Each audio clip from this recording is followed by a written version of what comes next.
Bismillahirrahmanirrahim. Assalamualaikum warahmatullahi wabarakatuh. Alhamdulillahi rabbil alamin. Wassalatu wassalamu ala rasulillahil karimil amin. Nabiyyina Muhammadin wa ala alihi wa sahbihi ajma'in wa ba'd. Faya ahbaballahi wa ahbaba rasulihi sallallahu alaihi wasallam. Usi nafsi wa iyyakum bitaqwallahi faqad fazal muttaqun. Fala tamutunna illa wa antum muslimun.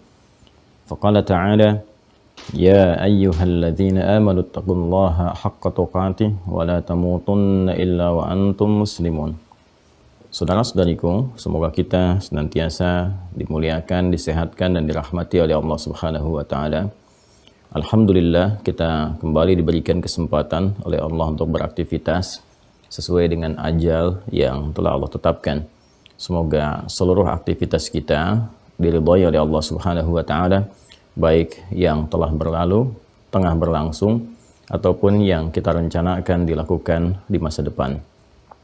Kita bermohon kepada Allah semoga seluruh hamba Allah yang berkehidupan sampai detik ini, namun khususnya mereka belum beriman, dikuatkan jiwa dan lisan mereka untuk bersyahadat sebelum wafat kembali kepada Allah. Pun demikian dengan para pelaku maksiat, dan boleh jadi kita termasuk di antara mereka, diberikan kelembutan, kekuatan hidayah di dalam jiwa untuk mau bertobat dan memperbaiki alur kehidupan menjadi lebih baik, hayatan thayyibah, dan wafat dalam keadaan husnul khatimah insyaallah. Karena itu mari kita meniatkan seluruh amalan kita untuk mendapatkan ridha Allah Subhanahu wa taala, dan di antara cara terbaik menjadikan amal kita lebih berkualitas adalah menopang dengan landasan pengetahuan yang kokoh. Alhamdulillah, kita awali dengan pembahasan ilmu akidah, dan lebih dari itu kita telah menyelesaikan pokok-pokok pembahasan di bab akidah ini, khususnya terkait dengan 6 pokok dikenal dengan rukun iman. Simpulnya disebut dengan akidah, yang diharapkan dengan simpul-simpul ini yang mengakar kuat di dalam jiwa dapat menghadirkan keyakinan paripurna tanpa ragu sedikit pun, dan menumbuhkan bangunan-bangunan megah berupa amal saleh yang dirahmati dan diridhai oleh Allah Subhanahu wa taala. Penjelas dari petunjuk 6 pokok ini terdapat di dalam Al-Qur'an sebagai sumber pokok kita berkehidupan, seperti diuraikan di pertemuan yang lalu. Kemudian Nabi Muhammad SAW ditugaskan oleh Allah untuk menjelaskan kandungan-kandungan pokok-pokok keimanan ini, khususnya pada periode sebelum hijrah yang berkehidupan di Makkah Al-Mukarramah. Demikian ayat-ayat Makkiyah hadir memberikan bimbingan kepada kita. Kemudian kita juga telah menyampaikan bahwa ayat-ayat dimaksud yang kita berikan contohnya di Juz' Amma misalnya, dan kita bersepakat untuk bisa menghafalkannya, menguatkan kepada jiwa dan mengamalkannya minimal dalam salat kita, dijelaskan oleh Nabi SAW dalam perkataan beliau atau tindakan-tindakan beliau, sifat dan sikap atau segala yang terkait dengan keterangan beliau disebut dengan hadis, yang itu semua kemudian disampaikan, diserap oleh para sahabat, disampaikan kepada para sahabat, diserap oleh mereka, diwariskan kepada generasi setelahnya, dan dikodifikasikan oleh para ulama di masa-masa keemasan Islam menjadi kitab hadis. Dan di kitab hadis inilah kemudian dikumpulkan petunjuk-petunjuk tadi. Kemudian yang paling menarik, dilakukan tabwib secara tematik, diurutkan bab-babnya sesuai dengan aspek kehidupan kita. Di antara para ulama yang concern pada bidang ini adalah Al-Imam Al-Bukhari, yang mengurutkan, menghimpun hadis-hadis Nabi Muhammad SAW, kemudian menyajikannya dalam 97 topik. Dan di topik yang kedua ada pembahasan khusus tentang iman, diberikan nama oleh beliau dengan Kitabul Iman. Alhamdulillah, di pertemuan yang lalu kita telah menyampaikan pengantar bagian pertama dari Kitabul Iman ini, yaitu tentang bab qaulin Nabi SAW, bunyal islamu ala khamsin. Pembahasan tentang sabda Nabi SAW bahwa pokok keislaman itu ada 5, seperti telah kita uraikan di pertemuan yang lalu. 5 ini dibagi pada 2 bagian. Yang pertama ada aspek keimanan yang terimplementasikan pada syahadat, asyhadu an la ilaha illallah, asyhadu anna muhammadan rasulullah. Kemudian yang kedua adalah syariat, atau dikenal dengan amalan, yang juga nampak citranya pada 4 pokok dari mulai salat sampai dengan haji, salat, zakat, puasa, haji, dan segala turunan-turunan yang menjadikan terpancar dari yang pokok yang berhukum wajib ini nanti memiliki pancaran nafilah, jamaknya nawafil, berhukum sunnah. Dan ilmunya disebut dengan fikih. Sedangkan dalam bab iman, ilmunya disebut dengan akidah atau ilmu tauhid yang menjadikan ikatan iman kita menjadi kuat sehingga mengarahkan segala tindakan, perilaku kita, bahkan perkataan kita menuju kepada ridha Allah yang satu, yang ahad. Alhamdulillah kemarin telah disajikan ayat-ayat Quran yang memberikan gambaran bagaimana kalau kita mampu menguatkan aspek pertama ini, maka Allah akan menguatkan keimanan di dalam jiwa. Sehingga dampaknya dengan iman yang menguat, ditambahkan perlindungan-perlindungan, petunjuk-petunjuk Allah, penguatan pedoman-pedoman berkehidupan yang disebut dengan hudan. Maka kemarin kita bacakan banyak ayat di dalam Al-Quran. Silahkan disimak di pertemuan yang lalu. Ada beberapa ayat yang ditampilkan oleh Al-Imam Al-Bukhari, baik itu di surah Al-Fatah, surat Maryam, surat Muhammad, juga yang saya kemarin sempat tambahkan di Quran surah Al-Anfal itu, di ayat yang kedua. Bagaimana Allah menjanjikan bila kita mampu mengikuti pedoman yang dimaksudkan, meningkatkan keimanan, maka Allah tambahkan semakin kuat imannya, dan saat yang bersamaan juga diberikan pendampingan-pendampingan yang menjadikan seluruh aspek kehidupan kita cenderung sukses dan bahagia. Ulaika ada hudam mir rabbihim wa ulaika humul muflihun. Nah, hari ini kita akan mencoba meneruskan untuk memasuki hadis-hadis pokoknya. Hadis-hadis pokok yang memberikan gambaran kepada kita cara kita menguatkan iman. Sebelum sampai ke sana, kita akan melihat dulu. Kalau kemarin sudah kita sampaikan pembuka dalam ayat-ayat Al-Quran, seperti saya tegaskan, Al-Imam Al-Bukhari, metodologinya, setelah membuka dengan topik, subtopiknya apa, kemudian dari subtopik ini dikuatkan dulu oleh ayat-ayat Al-Quran, lalu masuk kepada hadis-hadisnya. Nah, terkadang kalau dibutuhkan penjelas singkat atau motivasi dari keterangan para sahabat misalnya, atau tokoh-tokoh besar di zamannya, maka beliau cantumkan dengan singkat, setelah itu masuk kepada aspek hadisnya. Nah, ini yang ditampilkan di awal pembukaan Kitabul Iman. Kemarin telah sampai kita pada kesimpulan, kalau imannya telah mengakar kuat dalam jiwa kita, maka akan memancarkan segala tindakan. Ya, bahkan cinta dan bencinya pun itu diarahkan berdasarkan petunjuk berkehidupan yang disampaikan oleh Allah Subhanahu wa taala. Jadi sangat proporsional apa yang harus dicintai, bagaimana cara mencintai, dan bagaimana dengan cinta itu mendapatkan ridha Allah. Saat yang bersamaan juga lawannya benci, apa yang harus dibenci, bagaimana dijauhkan dalam kehidupan, dan bagaimana supaya ridha Allah tetap terjaga dengan menghindarkan segala yang dibenci itu. Jika Allah membencinya, kita pun membencinya. Jika Allah menyukainya, maka kita pun mencintainya. Demikianlah pancaran iman hadir dalam berkehidupan. Nah, sebelum kita sampai kepada hadis yang akan kita coba bacakan, di sini Al-Imam Al-Bukhari memberikan pesan-pesan kuat dulu, ya, baik dari kalangan sahabat khususnya, juga nanti tokoh-tokoh besar di zamannya, termasuk juga kalangan tabi'in nanti, ya. Mari kita bacakan. Bismillahirrahmanirrahim, masih di halaman ke-20 di Sahih Al-Bukhari pada Kitabul Iman, ya. وكتب عمر بن عبد العزيز dan Umar bin Abdul Aziz telah menulis ila Adi bin Adi, kepada seseorang bernama Adi bin Adi, ini kolega beliau. Jadi Umar bin Abdul Aziz ini sangat menarik, ya. Ini termasuk dari keturunan keluarga besar Umar bin Khattab radhiyallahu taala anhu. Ini nasabnya tersambung kepada Umar bin Khattab radhiyallahu taala anhu, dan juga mendapatkan gelar dari kaum muslimin umumnya sebagai khalifah yang kelima, ya, karena bagaimana beliau berhasil mengeluarkan kurikulum berkehidupan, juga kurikulum kepemimpinan, juga pemerintahan di masa-masa khilafatul Islam, khalifah Islam, ketika memimpin dari Abu Bakar As-Siddiq radhiyallahu taala anhu, kemudian Umar bin Khattab radhiyallahu taala anhu, sampai juga Utsman bin Affan dan Ali bin Abi Thalib radhiyallahu taala anhum jami'an. Nah, itu perjalanan itu semua direkam menjadi sebuah kurikulum. Persis seperti Al-Imam Al-Bukhari merekam itu, mencitrakannya dan mengkodifikasikannya menjadi buku panduan untuk kita saat ini. Nah, dia ada kurikulum-kurikulum itu dibaca, dipelajari. Karena itu Umar bin Abdul Aziz ini terkenal sekali. Ya, terkenal sebagai ahli Quran, faqih juga, tahu fikih beliau. Ya, termasuk kalangan ulama Umar bin Abdul Aziz, sehingga dengan semua kepakihan beliau itu, yang faqih, ahli Quran juga mengerti. Jadi ketika ditempatkan dimanapun ahli Quran itu lebih cepat melakukan adaptasi. Penyesuaiannya sangat cepat sekali, penguasaan materinya juga sangat cepat, sehingga ketika beliau kemudian diamanahi menjadi khalifah pada saat itu, ya, pemimpin yang memimpin begitu besarnya ya negara Islam yang menjangkau lapisan-lapisan yang sangat luas ya. Ya, karena kurikulumnya sudah terbawa, diwariskan, tahu cara memimpin. Maka beliau memimpin dengan berkeadilan, ya, bagaimana dijaga harta kaum muslimin juga Masya Allah dikelola dengan baik.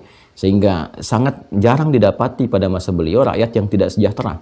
Menjangkau semua kalangan di setiap tempat gitu ya. Semua berhasil sampai ada ungkapan dia, saking sulitnya ditemukan di tempat-tempat yang dipimpin oleh orang-orang Islam itu di bawah kepemimpinan beliau, itu sulit didapatkan para mustahik, orang-orang yang berhak menerima zakat. Jadi di daerah ini hampir tidak ada, dipindah dia sampai didistribusikan ke wilayah-wilayah yang lebih luas lagi, saking sejahteranya. Nah, ternyata kepemimpinan beliau itu bukan sekedar memimpin biasa, tapi kepemimpinan yang didasarkan pada cahaya iman. Ini Al-Imam Al-Bukhari ingin memberikan pesan kepada kita bahwa insan beriman itu kalau imannya benar, dibawa ke profesi apapun pasti akan melahirkan kebaikan. Ini kan pemimpin besar.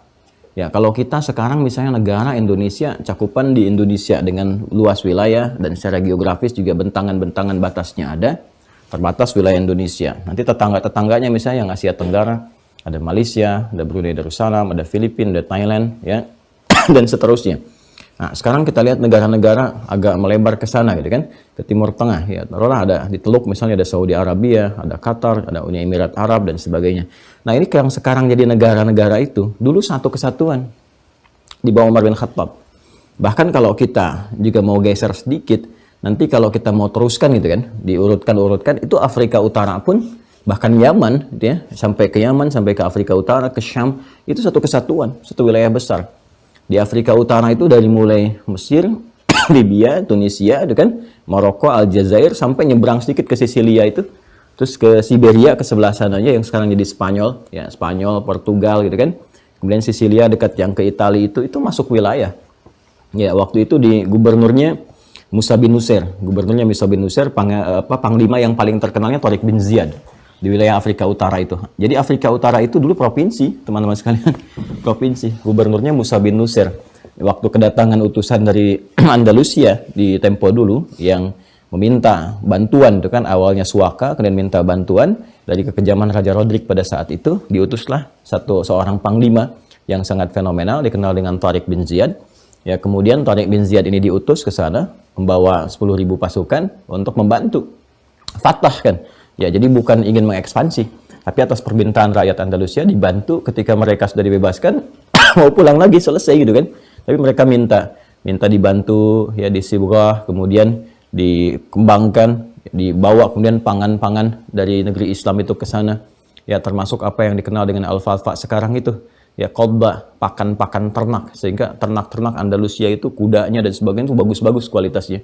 Sampai sekarang terkenal kan kuda Spanyol itu. Itu pakannya dulu dari masa-masa keemasan Islam. Ya, dibangun sampai jadi peradaban dan sebagainya, ya kan, sampai kurang lebih 7 abad ya, 700 tahun. Ya, jadi di situ banyak sampai sekarang masih terlihat jejak-jejak kemegahan-kemegahan pada masa itu. Nah, ini Anda bisa bayangkan ya, dengan cakupan yang sangat luas yang dikelola, diperintah oleh seorang pemimpin besar muslim. Nah, kita masuk ke masanya yang dituliskan oleh Al-Bukhari, itu Umar bin Abdul Aziz, bagaimana beliau mengelola, itu terkenal sekali. Ya, itu pengelolaan yang sangat adil, berkemajuan, rakyatnya sejahtera, dan saat yang bersamaan, ini pribadi yang sangat sederhana. Kan yang paling populer itu kisahnya begini. Saat beliau sedang ada di istana, ini kan sedang mengerjakan tugas, datang kan saudaranya, ingin bicara. Terus bicaranya ditanya dulu, ini masalah pribadi atau kenegaraan? Kata saudaranya pribadi. Ketika bicara pribadi, dimatikan lampunya gitu. Ya, ditiup lilinnya, dimatikan. Dia heran bertanya, ya kenapa engkau sampai matikan sehingga tidak ada cahaya kita kan untuk berkomunikasi? Nah, apa yang terjadi? Maka kata Umar bin Abdul Aziz, saat engkau tadi ya kan, datang ingin mengadu, masih diduga ini masalah urusan negara. Artinya negara itu ya rakyat butuh sesuatu kan. Kemudian khalifah merespon itu semua. Tapi ketika engkau nyampaikan ternyata maksudmu urusan pribadi, ini kan fasilitas negara. Lampu ini fasilitas negara katanya, cahaya fasilitas negara. Hanya saya ada di rumah dinas sekarang ini, yang rumah dinas ini dibayar oleh apa? Oleh zakatnya rakyat. Ya, jizyahnya dari rakyat, ya pajaknya dari rakyat lah kalau bahasa kita sekarang. Jadi nggak boleh hanya difungsikan itu kecuali untuk urusan-urusan dinas saja, negara saja. Jadi nggak boleh pakai fasilitas negara. Sampai lampu itu, bayangkan. Matikan dulu supaya kita bisa ngobrol urusan pribadi. Nah, itu semua sikap seperti itu dan sifat-sifat mulia itu ternyata dasarnya apa? Ditempatkan oleh Al-Imam Al-Bukhari di tempat Kitabul Iman. Dasarnya iman. Jadi iman itu ternyata semakin melambungkan ya jabatan seseorang, bukan sekedar citranya secara material, secara fisikal, tapi juga aura-aura kemuliaannya sampai dikenang di masa-masa yang akan datang. Jadi pemimpin beriman itu walaupun jasadnya sudah dikuburkan, tapi Masya Allah gitu, citranya masih abadi. Aura kebaikannya, kisah-kisah inspiratifnya sampai sekarang sudah berapa abad lewat masanya Umar bin Abdul Aziz sampai dengan saat ini. Apalagi kalau ditarik lagi ke belakang, ya siapa yang nggak kenal dengan sirahnya, kisah-kisahnya Ali bin Abi Thalib, Uthman bin Affan, Umar bin Khattab, Abu Bakar As-Siddiq dan sebagainya. Itu sangat luar biasa. Ya karena itu seharusnya semua orang-orang yang telah menyatakan dirinya berislam, beriman, menguatkan kembali imannya sehingga dibawa kemanapun itu jadi maslahat. Jadi pemimpin-pemimpin yang hebat, pemimpin yang tangguh, gitu kan? Jadi ulama-ulama yang nggak tanggung, ilmunya luas, bijak, bagus, ya. Jadi apalagi misalnya dibawa kemanapun, jadi panglima luar biasa. Nabi itu punya 12.000 sahabat. Dari 12.000 itu ada 38 panglima. Kekuatan satu panglimanya itu bisa mengalahkan Romawi dan Persia. Ya, itu imperium besar, kerajaan Persia luar biasa, imperium Romawi, ya sampai sekarang jejaknya masih terlihat. Ya kalau sekarang misalnya kita citrakan seperti Amerika dan Tiongkok misalnya gitu kan. Nah, itu satu panglima itu udah bisa menaklukkan itu semua. Satu loh. Dan stoknya ada 38. Itu baru era-era di awal-awal pasca kenabian itu. Itu luar biasa. Ada Khalid bin Walid dan dan seterusnya. Jadi itu yang terekam dalam sejarah. Nah, saya ingin katakan bahwa bagaimana pentingnya dan jeniusnya Al-Imam Al-Bukhari itu memberikan contoh-contoh. Ini loh ayat-ayat yang saya tampilkan dalam Imam Al-Bukhari. Janji Allah nih, kalau seorang beriman, kan, maka akan dikuatkan oleh Allah, ditolong oleh Allah, diberikan petunjuk, pedoman berkehidupan sesuai dengan passionnya masing-masing. Ya, sesuai dengan profesinya, aktivitasnya, jadi apapun dia. Jadi arsitek yang hebat, insinyur yang hebat, ahli pertanian yang handal, dokter juga nggak nanggung, karya-karyanya dahsyat, kan? Dan terjaga keikhlasan, kemuliaan, sederhana, tawadhu, baik, wafat ya wafat juga gitu. Tapi meninggalkan satu citra yang sangat luar biasa. Ya. Nah, ini teman-teman sekalian. Beliau menuliskan kepada koleganya Adi bin Adi, "Inna lil imani fara'idha wa syara'i'a wa hududan wa sunana." Ya. Jadi ini di antara wasiat Umar bin Abdul Aziz. Nah, ini bagus sekali teman-teman sekalian. Jadi saya ingin katakan sesuatu yang sangat penting sebelum saya tuliskan bahwa di manhaj Al-Imam Al-Bukhari setelah menuliskan ya keutamaan iman seperti ini. Di Al-Quran digambarkan janji Allah. Jadi dibuka dengan janji dulu. Ya, Kitabul Iman, kemudian babu dengan qaulun Nabi sallallahu alaihi wasallam, dengan babu hadza, bab ini menerangkan tentang sabda Nabi sallallahu alaihi wasallam, buniyal islamu ala khamsin. Ya, Islam dibangun atas 5 pokok. Kemarin sudah saya jelaskan, tadi sudah saya kuatkan. Nah, aspek pokok yang pertama keimanan, dengan yang terekam dalam asyhadu an la ilaha illallah, asyhadu anna muhammadar rasulullah. Jadi kalau dicitrakan, dikuatkan pada jiwa kita, maka akan Anda dapatkan janji Allah seperti ini. Maka ayat-ayat ditampilkan. Allah akan menambahkan petunjuk, kemudahan dalam berkehidupan, semakin dikuatkan imannya lagi, dibantu dalam setiap keadaan, ditolong kalau ada begini-begini dan sebagainya. Sudah selesai itu dikasih contoh, ini pembuktiannya. Ya, orang-orang yang telah mengimplementasikan hal-hal ini, kemudian mendapatkan janji Allah, diantaranya siapa? Disampaikan, kalau kita, ini jeniusnya beliau ya, kalau kita ingin membawa ke masa Nabi, ya orang mungkin sudah pada mengerti semua. Oh iya, dekat dengan Nabi, pantas begini. Jadi tarik masanya, bergeser agak jauh dari masa Nabi, gitu kan, yang tidak berkehidupan bersama Rasulullah, tapi mengambil kurikulum itu, kurikulum iman yang dipancarkan dari penjelasan Rasulullah, khususnya di masa-masa fatrah Makkiyah itu, gitu kan, dibawa, dikuatkan, dicitrakan di masanya Umar bin Abdul Aziz. Ya, ketika itu di copy paste, dibawa kurikulumnya diterapkan dalam kehidupan, itu pancaran imannya terasa dalam kedudukan. Ya, maka ketika beliau dinilai sebagai pemimpin yang sukses gitu kan, kemudian aura kebaikannya, kemuliaannya, hasil sejahtera dari kepemimpinannya, itu banyak disanjung orang, diapresiasi, tapi apa yang dijawab oleh beliau? Ternyata dikembalikan kepada cahaya iman lagi. Inilah pemimpin mukmin yang sejati itu begitu. Ya, insan beriman yang sejati itu, dia tidak merasakan kelebihan-kelebihan atau hasil-hasil terbaik yang muncul dari perilaku atau sikap dirinya itu sebagai bawaan diri, tidak. Tapi sebagai hasil pancaran iman. Ya, nasrun minallah, gitu kan, wa fathun qarib. Semua pertolongan dari Allah. Sehingga semua kebaikan terbuka dengan cepat. Itu gambarannya. Jadi ini yang beliau sampaikan pada koleganya Adi bin Adi, bahwa innalil imani, gitu kan, fara'idha. Beliau menerangkan tentang esensi iman itu, sungguh iman itu memiliki fara'idha wa syara'i'ah. kewajiban-kewajiban, jalan-jalan syariat-syariat, wa hududa wa sunana, kan, batasan-batasan dan jalan-jalan yang harus diikuti. Jadi seakan-akan memberikan kesan seperti ini, kamu kalau misalnya mau jadi orang yang lebih hebat daripada saya, gitu kan, yang kamu terlihat sekarang dan sebagainya lebih baik, atau pribadi yang dinilai baik oleh Allah, maka kuatkan imanmu. Sedangkan implementasi iman itu bukan sekedar kita merasakan beriman atau mengatakan saya mukmin, tidak. Akan nampak pada apa? Faraidha, karena inna lil imani faraidha wa syara'i'a wa hududa wa sunana, gitu kan? Inna lil imani, ini wasiatnya Umar bin Abdul Aziz, ya. Ayo teman-teman, kalau mau jadi orang hebat atau ingin mendidik anak-anaknya jadi anak-anak yang hebat, ya, mau jadi apapun dia. Jadi cara berpikirnya sekarang bukan ingin menjadi apa lagi, tapi ingin membuat apa di masa depan. Ya, sehingga dengan membuat itu mengkreasikan sesuatu dan terjadi sesuatu inspirasi bagi generasi yang akan datang untuk meniru, ya kan? Atau menyempurnakannya. Nah, ini pokok kekuatan terbaiknya dari sini, dari iman. Nah, kata Umar bin Abdul Aziz, kalau kamu ingin jadi orang hebat, kuatkan imanmu sehingga terjadi konektivitas dengan Allah. Sedangkan Allah kan maha segalanya. Wallahu ala kulli syai'in qadir. Ya, maka orang yang dekat dengan Allah akan dimudahkan kepada akses-akses yang bahkan tersulit, bahkan mustahil pun bagi manusia. Ya, karena tidak ada yang mustahil bagi Allah. Maka beliau terangkan, kalau ingin menguatkan ini, maka ini harus ada penguatan, latihan-latihan terbaik untuk menjaga dan menguatkan. Lewat apa? Innalil imani faraidha. Ya, ini seperti ini. Faraidha, jamak dari kata fariidhah.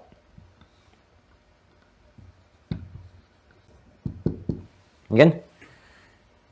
Yang juga senafas dengan kewajiban-kewajiban. Ya. Sudah, kemudian wasyara'i'a. Ya, syara'i'a. Jamak dari kata syariat. Ya. Kemudian wahududa, batasan-batasan. Ya kan? Kemudian wasunana, jalan-jalan yang harus diikuti. Jamak dari kata sunnah. Ya kan? Nah, innalil imani faraidha, ada kewajiban-kewajiban, syara'i'a, ibadah-ibadah yang harus dilatih, gitu kan? Kemudian hududa, batas-batas yang harus dijaga. Kalau sudah hudud berarti larangan-larangan, kan? Ya. Kalau ini sudah kekewajiban, ini sifatnya keibadah, gitu kan? Kalau ini sunana, sunnah-sunnah yang diikuti, ya, jalan kehidupan yang diikuti. Ini sudah masuk jalan hidup Nabi, ya, tapak, jejak tapak yang diikuti. Jadi, kalau kita mau menguatkan iman kita ini, secara bahasa singkatnya, ayo kewajiban-kewajiban yang telah Allah tetapkan itu jaga betul. Ya, sempurnakan dengan baik. Kemudian syariat-syariat ibadah-ibadah tingkatkan.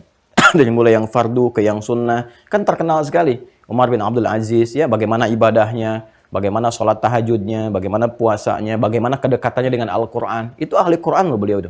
Ahli Quran. Ya, penggaliannya terhadap Quran, ya, hafalannya dan sebagainya. Nah, itu tingkatkan dulu. Kalau ini ditingkatkan, nanti akan ada pancaran kuat di cahaya iman. Karena itu ketika Allah menyebutkan ciri mukmin sejati di Quran surah 8, Al-Anfal itu, di ayat yang kedua, ya, menggunakan adatul hasri, huruf pembatas, innama. Untuk memberikan sebuah batas yang kuat tentang ciri insan beriman yang sejati. Innamal mu'minuna alladzina idza dzukirallahu wajilat qulubuhum, kan? Wa idza tuliyat 'alaihim ayatuhu zadatuhum imana wa 'ala rabbihim yatawakkalun. Tuh. Sungguh ciri insan beriman yang sejati itu kalau diperdengarkan nama Allah ada getaran dalam hatinya. Jadi jangankan mengerjakan ibadah nih. Baru dengar panggilannya aja sudah memberikan jejak kepada jiwanya. Allahu akbar, Allahu akbar. Boom. Ada menghunjam kepada jiwa. Ya Allah sudah dipanggil, kan? Astagfirullahaladzim, kan bangunnya kok pas azan, kan? Nah, ada sesuatu jejak yang sangat kuat kepada jiwa, ya? Atau dia sudah mempersiapkan, sudah tahajud, istighfar, ya, terus dalam zikirnya tiba-tiba azan, Allahu akbar, kesannya beda ke jiwanya. Kesannya beda, ya, ada sesuatu yang sangat meresap ke dalam jiwanya dan dahsyatnya wa idza tuliyat 'alaihim ayatuhu, jika dibacakan kepadanya. Jadi jangankan dia yang baca, dengar ayat Quran saja, dah lain. Ya, apa yang terjadi? Zadathum imana, bertambah kuat keimanannya. Ya, bertambah kuat, tambah lagi. Semakin yakin dengan petunjuk-petunjuk Allah, kan? yakin dengan hukum-hukum Allah, yakin dengan janji Allah, dengan semua simpul-simpul 6 itu semakin menguat pada jiwanya. Itu baru dengar Quran. Ini kalau Anda mau mengecek, coba buka murattal gitu kan, murattalnya didengarkan dan seterusnya, atau kadang-kadang terdengar oleh kita kan. Nah itu akan berbeda gitu. Zadathum imana, bertambah keimanannya, dan ciri khasnya kalau sudah bertambah, wa ala rabbihim yatawakkalun, konektivitasnya dengan Allah itu semakin menguat. Jadi tingkatannya begini. Kalau dibacakan kan ada juga kita getaran kan ke hati. Nah itu bergantung nanti kekuatan sinyalnya, bergantung kepada latihan-latihan kita tuh. Ada yang cuma bergetar, ada yang menangis, ada yang neteskan air mata, gitu kan. Nah tingkat tertingginya, konektivitas kepada Allah semakin menguat. Ya, kalau sudah menguat, maka ridha dengan apa yang Allah tetapkan, menjalani berkehidupan dengan apa yang telah Allah tunjukkan dan sebagainya. Nah ini gambarannya. Nah, kalau itu kita bisa sempurnakan, maka kata Umar bin Abdul Aziz, "Faman istakmalaha istakmalal iman." Siapa yang bisa menyempurnakan semua itu, menjaga hukum-hukum Allah, gitu kan? Kemudian menunaikan kewajibannya, syariat-syariat dalam Islam, wa hududah, menjaga semua batas-batas yang dilarang. Ya, latihan-latihan. Pekan ini latihan menjaga pandangan, palingkan dari yang tidak benar, latihan menjaga lisan. Jangan berkata yang tidak tepat, itu kan? Latihan dari menjaga telinga, ya, supaya tidak mendengar hal-hal yang dilarang. Demikian.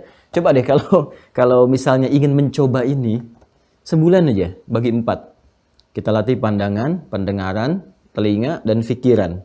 Di kepala dulu ya. Ya, sepekan pertama berlatih untuk berpikir positif. Positif aja terhadap segala sesuatu. Ya, dan positif ini kan proporsional sifatnya. Jadi jangan sampai Anda naik bis, misalnya kan naik bis, tiba-tiba ada orang tangannya udah bertato gini, ya, terus kerjasama sama temannya masukin tangan ke dompet seseorang misalnya. Nah, itu udah pasti pencuri ya. Positif thinkingnya bukan positif aja, barangkali dia ingin mengembalikan sesuatu, bukan, itu maling, itu pencuri. Gitu. Nah, jadi sifat proporsional yang ada juga. Nah, ini hal yang sangat umum. Ya, kalau misalnya gelap, hujan, positif thinking kepada Allah, boleh jadi Allah ingin mengatur dan menyeimbangkan cuaca supaya lebih baik, gitu kan? Kalau ada masalah dalam berkehidupan, boleh jadi Allah berikan suatu hikmah besar supaya ada hikmah-hikmah yang baik begini-begini. Itu yang dimaksudkan. Jaga sepekan untuk pikiran kita. Pekan berikutnya pandangan, jaga aja pokoknya, ya, lihat. Jadi kalau ada gambar-gambar yang kurang bagus, yang tidak tepat, dan menurut pandangan Islam, palingkan dan seterusnya. Coba jaga. Ya, sampai kemudian lisan, sampai telinga. Coba lihat apa yang terjadi setelah sebulan. Nggak percaya silakan. Apa yang terjadi setelah sebulan? Pasti akan terjadi perubahan perilaku. Ya, dan citra iman akan tampak. Begitu citra iman itu tampak, maka yang terjadi pribadi-pribadi yang Masya Allah itu. Ya, tampilan akhlaknya, bicaranya, pandangannya, pendengarannya, ya, tuturnya menjadi semakin bijak. Itu otomatis.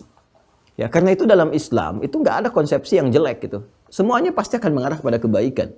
Ya, sepanjang apa? Sepanjang jadi muslim. Muslim itu kemarin kita bahas, ya, patuh, tunduk, baik dan sebagainya. Karena itu Umar ibn Abdul Aziz mengatakan faman istakmalaha, ya kan? Istakmalal iman. Siapa yang bisa menyempurnakan semua itu akan merasakan kesempurnaan iman. Dan kalau sudah imannya sempurna, mendapatkan halawatul iman. Kalau sudah halawatul iman, terhubung dengan Allahnya sangat luar biasa, kemudian merasakan pancaran kemuliaannya. Maka jadi insan yang paripurna. Ya, coba latihan ya.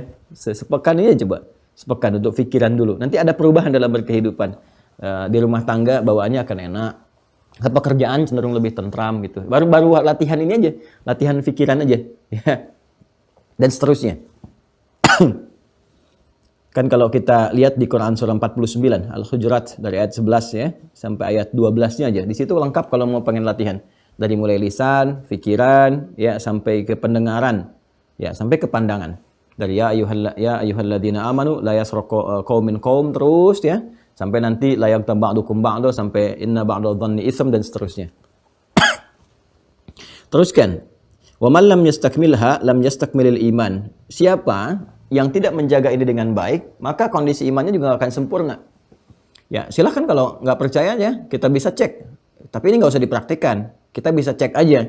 Orang-orang yang nggak sholatnya nggak sempurna, ya, subuhnya misalnya kan, dilambat-lambatin, atau misalnya mohon maaf sekali, bahkan nggak sholat, ya, lompat-lompat sholatnya, kalau bahasa Rusianya, belang betong ya? Belang betong gitu ya, bahasa Rusianya tuh ya. Ya, orang puasa Daud, dia sholat Daud, kan? Orang kan puasa Daud, Senin puasa, Selasa tidak, dia sholatnya sholat Daud, ya, subuh sholat, duhur tidak, asar sholat, maghrib tidak, itu. Itu akan terlihat.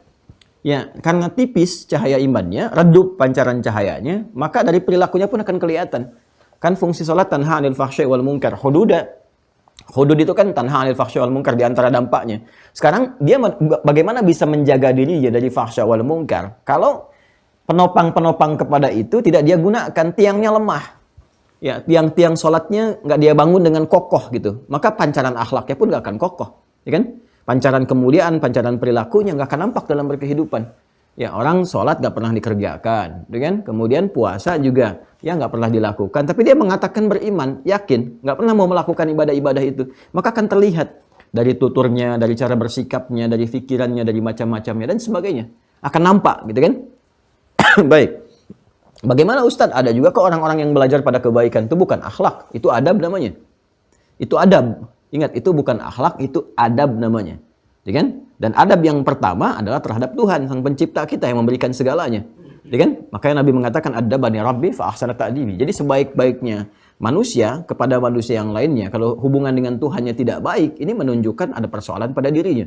Kan sikap hidup itu selalu menyanjung tinggi sifat-sifat rasa kebaikan, saling memberi sikapnya. Jadi ada terima kasih, menerima, ya kemudian kita mengucapkan terima kasih.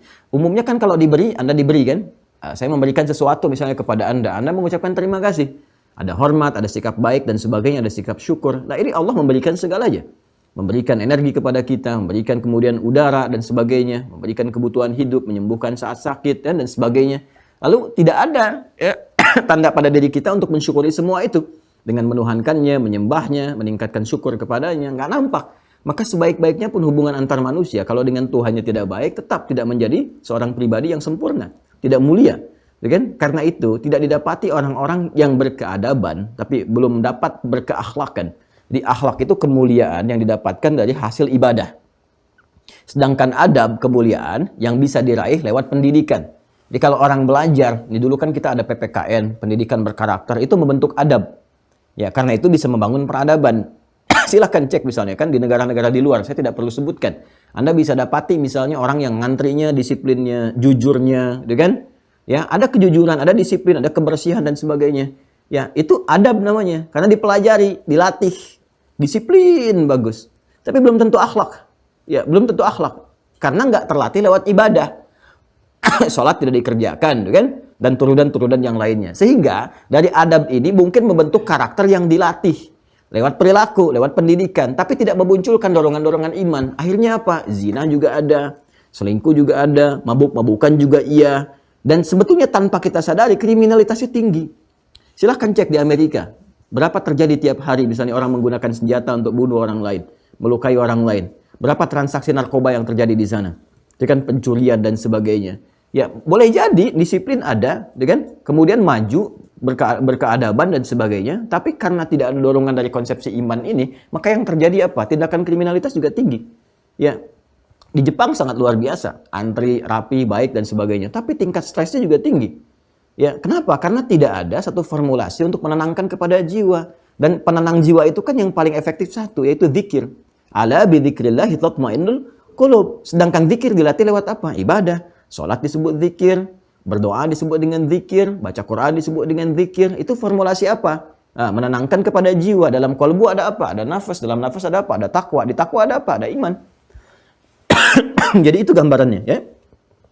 Kemudian kata beliau fa in aish fa saubayyinuha lakum hatta ta'malu biha wa in amut fama ana ala suhbatikum biharis ya. Kata beliau kalau saya masih berkehidupan. Nah, ini menunjukkan bahwa beliau pun menyadari. Nah, inilah ahli iman. Ahli iman sudah merasakan. Dia semakin tinggi tingkat keimanan, semakin tinggi konektivitasnya dengan Allah Subhanahu wa taala, semakin merasakan persiapan dalam berkehidupan sampai kembali menjumpai Rabb-nya Allah Subhanahu wa taala. Kadang-kadang pada level-level tertentu itu ada rasa-rasa. Oh, kayaknya nggak lama nih gitu kan. Aduh, kayaknya sudah merasa nih dekat-dekat ini akan pulang dan sebagainya. Banyak kisah-kisah yang nyata, bukan fiksi. Banyak kisah-kisah yang nyata yang bahkan menyiapkan sendiri, datangin kawan-kawannya, silaturahim, menyiapkan kafan sendiri. Ya, ada yang udah nunjuk makam sendiri, udah macam-macam lah gitu kan. Nah, ini kata beliau, kayak kalau saya berkehidupan, saya berkenan mengajarkan kepada kamu, kan, kepada engkau, ya apa-apa yang terkait dengan penguatan ini. Tapi kalaupun memang tidak sampai, ya masa aku ke situ, maka boleh jadi aku tidak bisa menjadi pendamping engkau untuk menyempurnakan itu semua. Tapi beliau sudah meninggalkan wasiat ini. Dan wasiat ini berharganya untuk kita saat ini. Ya, dan diabadikan oleh Al-Imam Al-Bukhari sampai kepada kita. Jadi, kalau kita ingin menyempurnakan iman, tipsnya dari Umar bin Abdul Aziz, ini poin-poinnya. Ya, jaga kewajiban-kewajiban yang telah Allah tetapkan, larangan-larangan dijauhi, ibadah ditingkatkan, dan sunnah-sunnah Nabi dipedomani. 4 ini aja. 4, ya kan? Kewajiban-kewajiban ditunaikan, kan? Ibadah ditingkatkan, larangan dijauhi, sunnah dipedomani. 4 ini ya. Nah, jadi sekarang ibadah apa saja nih kita keluarkan? Sholat, ya kan? Puasa, nanti saat masuk fikih kita terangkan dengan detail insya Allah. Insya Allah. Nah, kemudian kewajiban-kewajiban apa saja? Kewajiban sebagai personal terhadap Allah apa? Kewajiban di rumah tangga punya peran apa? Apakah suami, istri, ayah, ibu, anak, dan sebagainya. Ya, kewajiban di tingkat kehidupan sosial dalam pekerjaan apa? Itu sempurnakan tuh. Ya. Lalu diseimbangkan dengan ibadah supaya ada pancaran iman dalam praktek kehidupan kita. Setelah itu jaga dari larangan-larangan, ya. Dalam pekerjaan nggak boleh korupsi, nggak boleh bikin hoax, gitu kan? Nggak boleh menyimpang, nyogok-menyogok dan sebagainya dan seterusnya. Lalu untuk mengkomplitkan itu, menyempurnakannya, turunkan sunnah-sunnah Nabi, jadikan kurikulum. Seperti pernah saya sampaikan, ya. Apa yang pokok, ya dari bangun tidur sampai tidur lagi. Cara bangun tidur Nabi bagaimana? Cara menghidangkan makan, cara makan seperti apa? Cara mendidik anak bagaimana? Sampai ke profesi, ya batasi pada profesi kita saja, profesinya apa. Kalau di militer, keluarkan kurikulum di militer seperti apa. Ya, kalau di misalnya di sipil, bagaimana kurikulum di sipil seperti apa. Di jabatan, di bisnis, dan seterusnya. Ini yang dimaksudkan. Jadi, yang pertama, Al-Imam Al-Bukhari, singkatnya, ingin memberikan contoh kepada kita. Ini orang-orang yang pernah sukses di masa lalu, dan tertuliskan dengan tinta emas dipelajari bagi generasi di masa yang akan datang, termasuk kita saat ini. Ternyata akar utamanya kembali pada penguatan iman. Ya, bukan hanya keterampilan. Kemudian waqala Ibrahimu sallallahu alaihi wasallam, dan Nabi Ibrahim juga, siapa yang tak kenal Nabi Ibrahim? Ya, Nabi Ibrahim Khalilullah, ya. Wattakhadallahu Ibrahim khalila, ya, dan Allah menjadikan Ibrahim itu sebagai di antara hamba yang terdekat dengan Allah. Ya, terdekat dengan Allah, sangat dekat, sangat luar biasa, sangat dimuliakan. Saking dekatnya, keturunan-keturunannya banyak jadi nabi, banyak jadi rasul. Ya, tapi apa yang terjadi? Ternyata tetap latihan menguatkan iman. Jadi Abul Anbiya pun, bapak para nabi, tetap berlatih menguatkan iman. Ya, Rasulullah itu kan bagaimana menjaga ibadahnya. Ya, ibadah-ibadah sampai yang sunnah, yang tahajud itu sampai kakinya terlihat bengkak dan sebagainya. Tapi puncaknya apa? Konektivitas dengan Allah. Ketika ditanya kenapa mesti begini ya Rasulullah, afala akunu abdan syakura. Aku ini sedang mengimplementasikan syukur. Di saking gembiranya dengan karunia Allah, itu meningkatkan ibadah. Nabi Ibrahim pun, kata Imam Al-Bukhari, itu masih ya berusaha meyakinkan dirinya, menguatkan maksudnya, meningkatkan keimanan, ya menguatkan keimanan. Itu sebagai contoh bagi umat. Kalau Nabi kan sudah terjaga, maksum, sudah baik dan sebagainya. Tapi ingin memberikan contoh kepada umatnya bahwa ini loh, status Nabi itu tidak mengurangi diri untuk meningkatkan ibadah. Dan di antara itu semua, itu memberikan sebuah citra kepada kita tentang peristiwa-peristiwa yang terjadi ya pada nabi-nabi itu yang meminta ditunjukkan kepada Allah sebagai gambaran kepada kita. Apa di antaranya? Ini ada di Quran surah kedua Al-Baqarah di ayat 260. Di kitab ini ada salah tulis ya, bukan ayat 77 nih, ayat 260. Yang punya kitab ini jilid pertama halaman 20. Ini dituliskan Al-Baqarah ayat 77, bukan 77 ya. Tapi yang tepat 260, paling kiri sebelah atas di mushaf standar. Wa idh qala Ibrahimu rabbi arini kaifa tuhyil mauta qala awalam tu'min qala bala walakin liyatma'inna qalbi. Ya, di sini dituliskan wa qala Ibrahimu sallallahu alaihi wasallam walakin liyatma'inna qalbi. Ya kan? Ada ayatnya wa idh qala Ibrahimu rabbi arini kaifa tuhyil mauta, dan pelajarilah, ingatlah, pelajari, dan artinya apa yang tadi saya sampaikan, ya. Artinya apa? Kepada kita sebetulnya citranya. Bukan karena Ibrahim, ya karena Ibrahim alaihissalam sudah nabi, sudah rasul, sudah mulia, maksum, terjaga, ya kan? Dan tetap meningkatkan ibadahnya kepada Allah. Tapi dalam peristiwa-peristiwa tertentu, dialog antara nabi dan rasul dengan Allah Subhanahu wa taala itu memberikan kesan dan pesan kepada kita umatnya untuk belajar meningkatkan iman. Makanya kalimatnya menggunakan id, dan ingatlah, ingat, pelajari, pahami ya. Ketika Ibrahim alaihissalam bermohon kepada Allah untuk menunjukkan, qala rabbi arini kaifa tuhyil mauta, ya. Wa idz qala Ibrahim rabbi arini kaifa tuhyil mauta, beliau mengatakan, ya Allah, mohon tunjukkan kepadaku bagaimana cara engkau menghidupkan yang mati. Ya, membangkitkan, menghidupkan yang mati. Qala awalam tu'min, Nah, dikonfirmasi ya oleh Allah. Allah Maha mengetahui, sebelum dijawab sudah tahu, tapi supaya nampak di lisan Nabi Ibrahim untuk menjadi penjelas, saksi ya bahwa ini keluar di lisannya, ya supaya tidak ada tuduhan-tuduhan atau dugaan kepada Allah, supaya keluar langsung kalimat kita baca. Qala awalam tu'min? Ibrahim, apa belum yakin? Ya, belum kuat keimananmu, keyakinanmu. Qala bala, tidak ya Allah, aku sudah yakin, kuat betul, ya yakin seutuhnya. Ini konfirmasi bahwa semua nabi rasul itu terjaga, maksum, tingkat keimanannya tinggi kepada Allah Subhanahu wa taala. Ya, tapi ada contoh kepada kita. Apa? Walakin liyatma'inna qalbi. Kadang-kadang ditunjukkan kuasa Allah itu untuk memberikan ketentraman kepada jiwa. Ya, sehingga jiwa semakin lapang, semakin mudah menerima kemuliaan-kemuliaan. Karena itulah ini konsepsi semacam ini kadang Allah tampakkan dalam kehidupan kita lewat musibah. Udah minta sana sini nggak ada yang tolong, tiba-tiba ke masjid sholat 2 rakaat, begitu selesai sholat datang orang ngasih solusi dengan izin Allah, ditampakkan oleh Allah. Oh, ternyata solusinya semua kembali kepada Allah, itu kan? Ternyata ketika puasa berdoa datang jawaban itu, ya kan? Ada orang berusaha sana sini, ya terus pengen haji ngumpul-ngumpulkan nggak dapat, ya tiba-tiba dia ya sudahlah hasil mulung disetorkan untuk kurban disampaikan. Hasilnya menggugah, viral kisahnya, kemudian tiba-tiba dapat ONH plus dan sebagainya. Ada banyak sekali peristiwa-peristiwa yang puncaknya ternyata kembali ya saat kita mendekat kepada Allah Subhanahu wa taala. Saat sakit, saat macam-macam dan sebagainya, sehingga timbul kelapangan. Ya, kata Nabi Ibrahim, ada kesan orang-orang yang belum lapang jiwanya, belum menerima karena persoalan-persoalan tertentu. Puncaknya hubungan dia dengan Allah. Ya, di kisah ini kan jadi inspirasi. Apa inspirasi yang memberikan ketenangan itu? Seakan beliau sudah ada bacaan-bacaan yang diberikan petunjuk oleh Allah Subhanahu wa taala bahwa baik di masa Nabi Ibrahim ada yang tidak menuhankan Allah Subhanahu wa taala padahal dia nggak bisa menghidupkan, nggak bisa mematikan. Kan kisah 260 ini, ayat 260 ini terkorelasi dengan ayat 258. Coba lihat diskusi Nabi Ibrahim dengan Raja Namrud, ayat 258 paling kanan di pertengahan. Antara 257 dengan 259, 258. Alam tara ila alladhi hajja Ibrahim fi rabbih an atahu Allahul mulka idh qala. Ada ayatnya? Idh qala Ibrahim rabbi alladhi yuhyi wa yumit qala ana uhyi wa umit. Jadi satu kali ada dialog dengan Raja Namrud itu yang sombongnya luar biasa, yang dengan kesombongannya Allah wafatkan dengan nyamuk saja gitu kan. Ketika terjadi dialog, Nabi Ibrahim mengajak, kembali kepada Allah. Dialah Allah Tuhan yang hak. Karena Namrud ini ngaku Tuhan.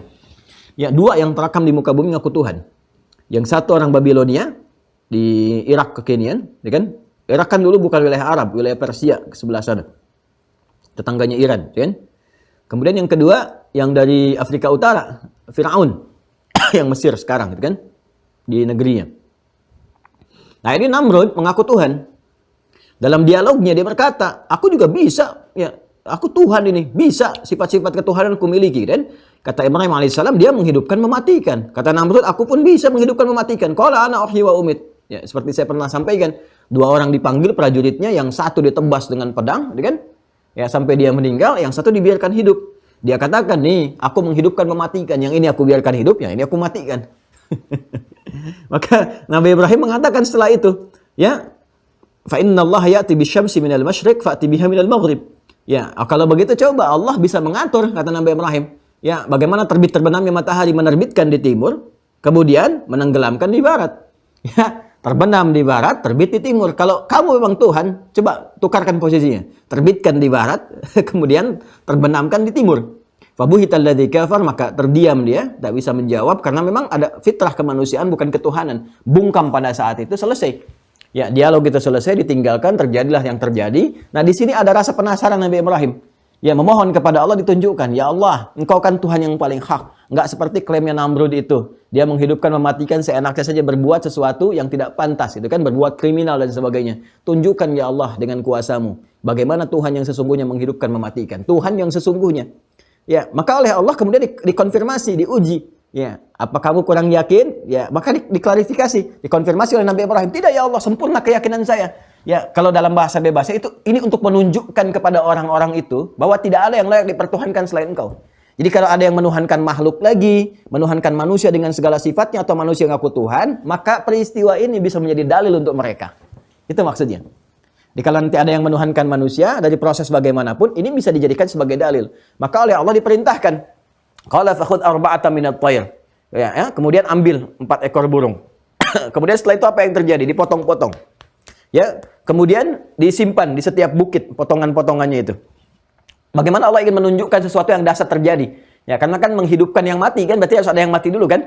Maka di sini burung dipotong-potong jadi 4, ya. Kemudian apa yang terjadi setelah disimpan di berbagai bukit macam-macam, gitu kan? Lalu famad'uhunna ya'tinaka sa'ya. Panggil itu dengan izin Allah, dipanggil. Jadi menghidupkannya pun ada kalimat yang dipanggilkan disambungkan kepada Allah, ini menunjukkan bahwa bukan manusia yang punya kuasa atas itu. Famad'uhunna ya'tinaka sa'ya. Kemudian panggil itu dengan nama Allah. Bismillah, dengan nama Allah, biiznillah. Hidup jadi. Ya'tinaka sa'ya. Maka yang 4 ini menyatu kembali. Boom, gitu kan. Nyatu lagi. Ya, menyatu hidup kembali datang kepada Nabi Ibrahim. 4-4-nya terbang sekaligus. Ya, maka di situ beliau kemudian mulai menghadirkan satu kalimat. Yang kalimat ini memiliki kesan untuk kita semua. Sampai hari ini, sampai kehidupan berakhir. Apa itu? Bahwa hanya Allah yang maha tinggi, yang maha dahsyat, ya kan? Yang maha agung, yang maha perkasa, aziz, ya, kemudian juga yang maha bijak, yang maha mulia. Maka di situ kemudian ada kalimatnya menggunakan fi'il amr, wa'lam, gitu kan? Harus kamu ketahui setelah semuanya nyata, ya, semua datang, keseluruhannya terjadi, hanya Allah yang maha kuasa, wa'lam. Nah, sekarang diinfokan kepada kita, kalau sudah tahu ini semua, ketahuilah. Nggak ada yang dipertuhankan lagi, tuh kan? Di antara kalangan-kalangan manusia atau yang lainnya selain Allah Subhanahu wa taala. Maka di situ sempurna la ilaha illallah. Karena itu belajar dari sini, salah satu kisahnya apa? Kalau ada orang-orang yang kemudian menuhankan selain Allah, ini kisah inspiratifnya bisa diambil. Contoh misalnya, kalau ada yang mempertuhankan karena klaim bisa menghidupkan yang mati. Ya, siapa misalnya? Nabi Isa alaihissalam dipertuhankan oleh sebagian orang, di antara klaimnya bisa menghidupkan yang mati. Kan? Karena ini bukan nabi biasa, ini bisa menghidupkan yang mati. Kan? Maka datanglah kisah ini untuk menerangkan, bukan Isa saja yang pernah begitu. Nabi Ibrahim lebih dahsyat lagi, menghidupkan yang matinya itu dipecah dulu jadi 4 bagian, disimpan dulu jasadnya. Nabi Isa itu jasad utuh, dipanggil hidup. Kalimatnya pun karena Allah, biiznillah, bangun. Kan? Nabi Ibrahim lebih dahsyat, juthahnya disimpan, jasadnya disimpan lagi, dipanggil, bangkitnya jauh lagi. Nabi Isa manggilnya dekat, Nabi Ibrahim jauh di tiap bukit. Dipanggil, "Famad'uhunna ya'tinaka sa'ya." Hidup dengan izin Allah, datang semuanya. Ya, jadi kalau engkau menuhankan Nabi Isa misalnya karena memang beliau dengan izin Allah mukjizatnya bisa menghidupkan yang mati untuk sementara kemudian diwafatkan kembali, maka kenapa Nabi Ibrahim tidak dipertuhankan? Ya kan? Nabi Musa juga pernah begitu, kan kisah sapi yang viral itu, Al-Baqarah. Ya, satu-satunya sapi yang paling viral 2000 tahun sebelum masa Nabi, sekarang sudah 1500 tahun, berarti 3500 tahun sampai sekarang dikenal. Ya, Al-Baqarah itu, ya kan ketika terjadi seseorang kakek itu meninggal dunia, pelakunya dilacak, nggak ada yang ngaku. Maka ketika konsultasi ke Nabi Musa suruh nyari sapi kan. Bagian potongan sapinya diambil, ditepukkan kepada mayatnya dengan izin Allah bangkit, bangun lagi. Kenapa Musa tidak dipertuhankan? Ya kan? Kalau kemudian lahir dari ibu tanpa ayah, ya ada yang lebih dahsyat lagi, nggak ada ibu, nggak ada ayah, Nabi Adam. Ya kenapa Adam nggak dipertuhankan? Karena itu kemudian di Ali Imran ditegaskan, Inna mathala Isa kamathali Adam. Ya, sungguh penciptaan Isa itu sama persis dengan Adam, artinya sama-sama diciptakan oleh Allah Subhanahu wa taala. Ya, kan penciptaan itu ada 4 bagian untuk menunjukkan kuasa Allah semua. Ya, ini jarang ilmu ini didapatkan. Tapi kalau kita gali Quran, kita akan tahu keindahan, kedahsyatan Allah mencipta. Untuk menunjukkan bahwa semua bagi Allah mungkin terjadi, nggak ada yang tidak mungkin. Ya, jadi ada 4 jenis penciptaan untuk manusia. Yang pertama yang paling standar, ada ayah dan ibu. Ya, jelas ya? Ada ayah, ada ibu, jelas. Terlahir keturunan anak. Yang kedua, Allah berkehendak. Ada ibu, nggak ada ayah. Contoh Nabi Isa. Untuk menunjukkan kalau Allah mau, jadi berkehendak. Ada ibu, nggak ada ayah. Yang ketiga, ada ayah, nggak ada ibu. Jadi kalau yang pertama ada ayah, ada ibu. Jelas ya? Yang kedua, dari perempuan, ada ibu, nggak ada ayah. Yang ketiga, ada ayah, artinya ada laki-laki, nggak ada perempuannya. Siapa contohnya? Hawa. Bukankah Hawa, Sayyidah Hawa diciptakan dari tulang rusuknya Adam? Buka Quran surah keempat, An-Nisa ayat pertama. Ya ayyuhan nasu taqu rabbakum alladzi khalaqakum min nafsin wahidah, Adam, wa khalaqa minha zawjaha, Hawa. Jelas? Ini yang jarang diketahui nih. Yang keempat, nggak ada ayah, nggak ada ibu, Adam. Manusia pertama. Jadi Allah ingin menerangkan kepada kita, bagi Allah semua gampang. Semua kemungkinan terjadi. Lahir manusia, selesai. Ya, kan makhluk dari nggak ada apapun bisa jadi ada. Ya, dari sesuatu yang membusuk tiba-tiba ada binatang dan sebagainya. Dari mana tibanya, datangnya dan sebagainya. Nah, jadi ini ingin memberikan kesan kepada kita bahwa orang-orang yang sudah menyempurnakan ini semua, maka terdapat kekuatan iman dalam jiwanya. Dan jejak kekuatan iman itu bisa dilacak dari peristiwa-peristiwa para nabi. Imam Al-Bukhari dengan kejeniusannya beliau menyampaikan, waqala Ibrahimu sallallahu alaihi wasallam, dan Nabi Ibrahim pernah menyampaikan dan diabadikan apa yang disampaikan ini dalam Al-Quran, di Quran surah kedua Al-Baqarah ayat 260, walakin liyatma'inna qalbi, gitu kan? Bahwa dengan iman itu bisa memberikan kemantapan, ketenangan kepada jiwa. Jadi kalau kita berdialog, dialog kita itu untuk mencari kebenaran, esensi untuk kembali kepada Allah, mengetahui kebenaran yang hak, nanti kan setelah itu ada ketenangan kan? Dan ketenangan itu kalau dibawa, hati itu kan yatma'inna, sifat nafasnya mutmainnah, ke hatinya yatma'inna. Nanti sifatnya disebut tumakninah. Makanya dalam ibadah ada tumakninah kan? Ya kan? Ada tumakninah ya? Nah, tumakninah itu diantara hal yang didapatkan saat ibadah itu benar dilakukan dan melahirkan ketenangan kepada jiwa. Makanya orang-orang yang setelah selesai ibadah itu cenderung hatinya lebih tenang. Ya, cenderung hatinya lebih tenang. Nabi Ibrahim memberikan contoh kepada kita nih. Kalau kita benar-benar menuhankan Allah, ini buktinya Allah itu Tuhan, kemudian menyembahnya, maka dampaknya kepada jiwa akan tenang. Kalau nggak percaya silakan. Tadinya gelisah, berdoa aja dulu. Ya, jangan dulu sholat lah, doa aja. Gelisah, wudhu, ngadep kiblat, sholat. Doa. Saat Anda berdoa itu minimal, kegelisahan yang ada dalam jiwa itu sedikit-sedikit tereduksi, terkikis, ketenangan muncul. Apalagi pakai sholat. Setelah sholat, tawakal tiba, udah tenang seutuhnya. Ya. Kemudian teruskan, waqala Mu'adz bin Jabal. Ya, dan Mu'adz bin Jabal, salah satu duta besar. Ya, Umar bin Khattab menugaskan beliau sebagai duta besar di Yaman. Yaman tuh luas banget. Sekarang ada Yaman Utara, Yaman Selatan. Itu si Yaman-Yamannya ditugaskan jadi dubes. Karena beliau pernah jadi dubes Nabi. Dubes Nabi. Zaman Nabi diutus ke Yaman untuk menyampaikan risalah Islam. Zaman Umar, karena tahu Mu'adz bin Jabal sudah pernah ke Yaman, sudah riset, maka ditugaskan ke sana. Ya, makanya juga ini satu tips nih buat Kemenlu, buat Kemlu. Ya, jadi dubes-dubes itu bolehlah. Kalau bukan karir juga dari orang-orang misalnya yang pernah ada di wilayahnya belajar. Ya, misalnya kalau di Timur Tengah, yang dari Saudi, ya, Uni Emirat, ke Afrika, ke sana, ke Mesir, dan sebagainya. Nah, itu boleh direkrut tuh. Ya, alumni-alumni dari kampus-kampusnya masuk ke Pejambon misalnya, kemudian berlatih, jadi diplomat. Nanti ditugaskan di tempat-tempat yang dia pernah ada di sana, sehingga tahu wilayah dan tahu bahasanya. Nah, jangan sampai diplomat kita ditugaskan tapi nggak ngerti bahasa di tempat yang ditugaskan. Ya, di negeri Arab nggak bisa bahasa Arab. Di Eropa nggak bisa bahasa tempat dia bertugas. Nah, ini jadi repot juga. Nah, Mu'adz bin Jabal ditugaskan, ya, ketika ditugaskan oleh Umar bin Khattab itu di Yaman, itu cuma butuh waktu, teman-teman sekalian, 2-3 tahun untuk menyejahterakan orang Yaman sehingga nggak ada yang fakir lagi. Cuma 2-3 tahun. Tahun pertama ditugaskan Umar, zakat mal yang ada di sana, itu sepertiganya balik ke Madinah. Umar marah. Kenapa zakat kok dikirim ke pusat? Nah, ini juga masukan mungkin bagi Basnas ya. Ini pengelolaannya. Ini kan rumus nabinya tu'khadhu min aghniyaihim wa turaddu 'ala fuqaraihim. Jadi kalau ada zakat berlaku, diambil di lokal itu yang berzakat, muzaki ya, lalu didistribusikan di lokal itu dulu. Ya, kepada yang berhak menerimanya dengan kualifikasinya ada 8 golongan itu. Kalau sudah tercukupi misalnya, ada kelebihan baru ditarik ke pusat. Ya, baru didistribusikan subsidi ke daerah-daerah lain yang kurang zakatnya. Seperti itu polanya. Jadi bukan disetorkan ke pusat dulu. Nah, ini mungkin masukan bagi Basnas nih. Ya, jadi jangan sampai saya di Bekasi misalnya kan, zakat orang Bekasi dikumpulkan di kota, ditarik ke pusat dulu. Jadi begitu orang Bekasi punya keperluan, harus bikin proposal. Nah, ini pola yang disampaikan Nabi tidak begitu. Selesaikan dulu di wilayah Bekasi, dapat 1 M misalnya kan, dipakai nih. Ya, terpakainya 800 juta, 200-nya setorkan ke pusat. Nanti subsidikan untuk yang ke Depok misalnya, atau sampai yang terjauh di Papua, di Aceh dan sebagainya. Itu lebih merata, polanya seperti itu. Nah, Mu'adz melakukan itu. Ya, periode pertamanya, setahun pertama jadi gubernur, itu sepertiga dibalikin ke Madinah. Umar marah. Apa udah nggak ada yang miskin katanya di sana? Kata Mu'adz bin Jabal, ya sudah tinggal sepertiga lagi nih. Tahun kedua, teman-teman sekalian, itu dibalikin lagi. Ya, ke Madinah tuh. Jadi tahun pertama sepertiga, ambil kan. Kemudian tahun yang berikutnya masih ada sisa lagi, marah lagi Umar. Kok masih ada sisa katanya kan? Ya, kenapa masih nggak ada yang miskin lagi? Ada, cuma lebih kurang dari yang kemarin, lebih sedikit lagi gitu kan. Nah, sedangkan tahun yang ketiga seluruhnya habis semua, distorkan. Jadi yang pertama sepertiga distorkan, tahun kedua itu 2/3 distorkan lagi. Kalau 2/3 kan tinggal sepertiga yang miskin.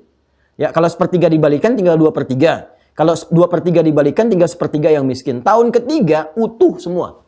Ya, semuanya. Kalau dapat 1 miliar, 1 miliar-miliarnya dikembalikan semua, ya distorkan ke pusat. Lebih marah lagi Umar.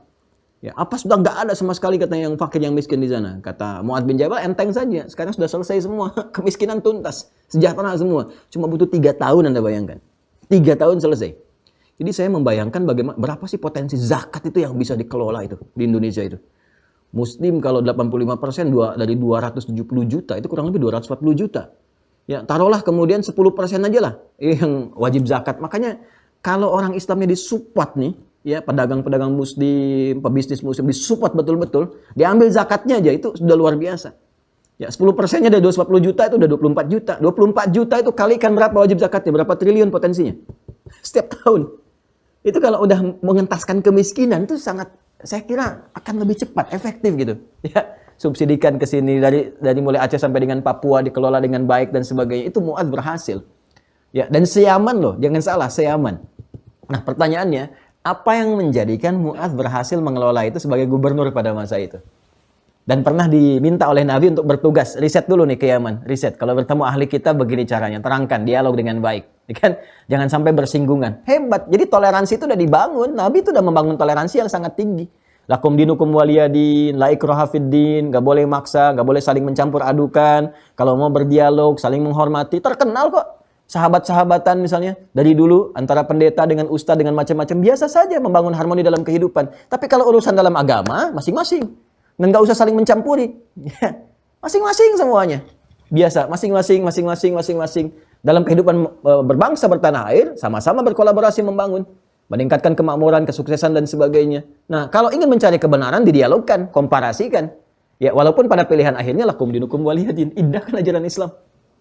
Itu Nabi memberikan kesan kepada Mu'adz. Kalau kamu datang ke sana bertemu dengan ahli kitab, kalau ingin berdialog, ditanya Islam itu bagaimana, sampaikan ini yang pokok-pokoknya. Sampaikan dengan jujur, yang terbuka, bangun nilai kelembutan yang baik dan sebagainya. Setelah itu selesai, Nabi meninggal, gantikan Abu Bakar, ganti Omar, meluas wilayah Islam sampai ke Yaman, dikirim jadi dubes. 3 tahun sejahtera semua.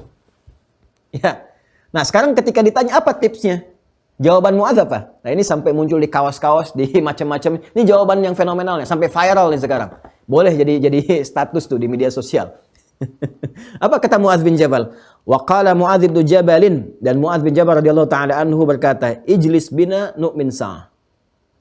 Ijlis bina nu'min sa'ah. Yuk duduk sebentar, duduk sejenak. Kita beriman sesaat. Jadi selalu dikembalikan kepada iman.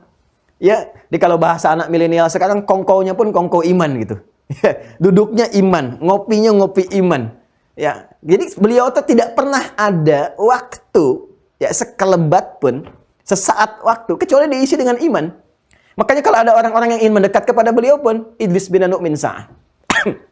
Ayo sejenak duduk di sini, tapi kita bicara tentang iman aja, semua dari iman. Jadi kalau ngobrol diskusi apapun, ya diskusinya sumbernya dari keimanan. Karena sumbernya iman, semua baik.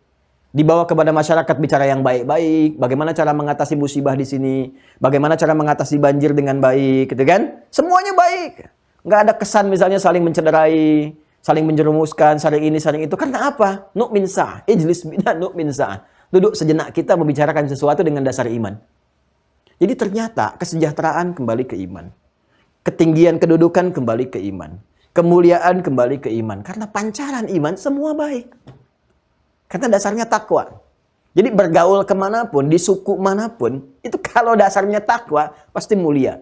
Itu rahasia di Quran surah ke-49 ayat 13. Quran surah 49 Al-Hujurat. Ya ayyuhan nas, wahai semua manusia tanpa kecuali.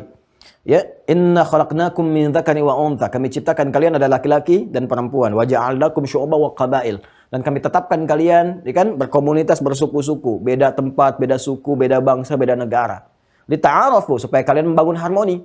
Makanya ada tingkat level kehidupan rumah tangga, kemudian rukun warga, kecamatan, naik ke atas lagi sampai berbangsa, bernegara, bersuku-suku, semua. Pasti pada akhirnya nggak bisa hidup sendiri. Berbangsa pun nggak bisa sendiri. Mengenal bangsa lain, negara lain, macam-macam. Lita'arafu.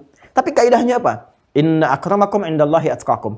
Yang paling mulia di antara kalian, siapa yang berhasil adalah siapa yang bisa memancarkan cahaya takwanya, cahaya imannya, kebaikannya. Jadi kalau ingin jadi partnership dengan siapapun, kalau kitanya baik, itu akan cepat mendapatkan pengakuan, cepat mendapatkan pendampingan, cepat mendapatkan akses. Ya, itu gambarannya. Ya. Jadi di sini dicontohkan level nabi, level pemimpin, level gubernur. Nah, sekarang level ulama. Wa qala Ibnu Mas'udin. Ibnu Mas'ud radhiyallahu taala anhu berkata, ini level ulama nih. Ya, ulama ahli Quran. Jadi tadi sudah gubernur, sudah contohnya gitu kan. Yang jadi gubernur-gubernur nih sekarang nih. Boleh lihat contoh nih. Ya, belajar dari sirahnya Mu'adz bin Jabal, bagaimana mengelola Yaman pada saat itu. Belajar dari Amr bin As, bagaimana mengelola Afrika Utara sampai Syam. Ya, beliau itu ekspedisi tuh dari Afrika Utara sampai ke Syam. Jadi itu semuanya.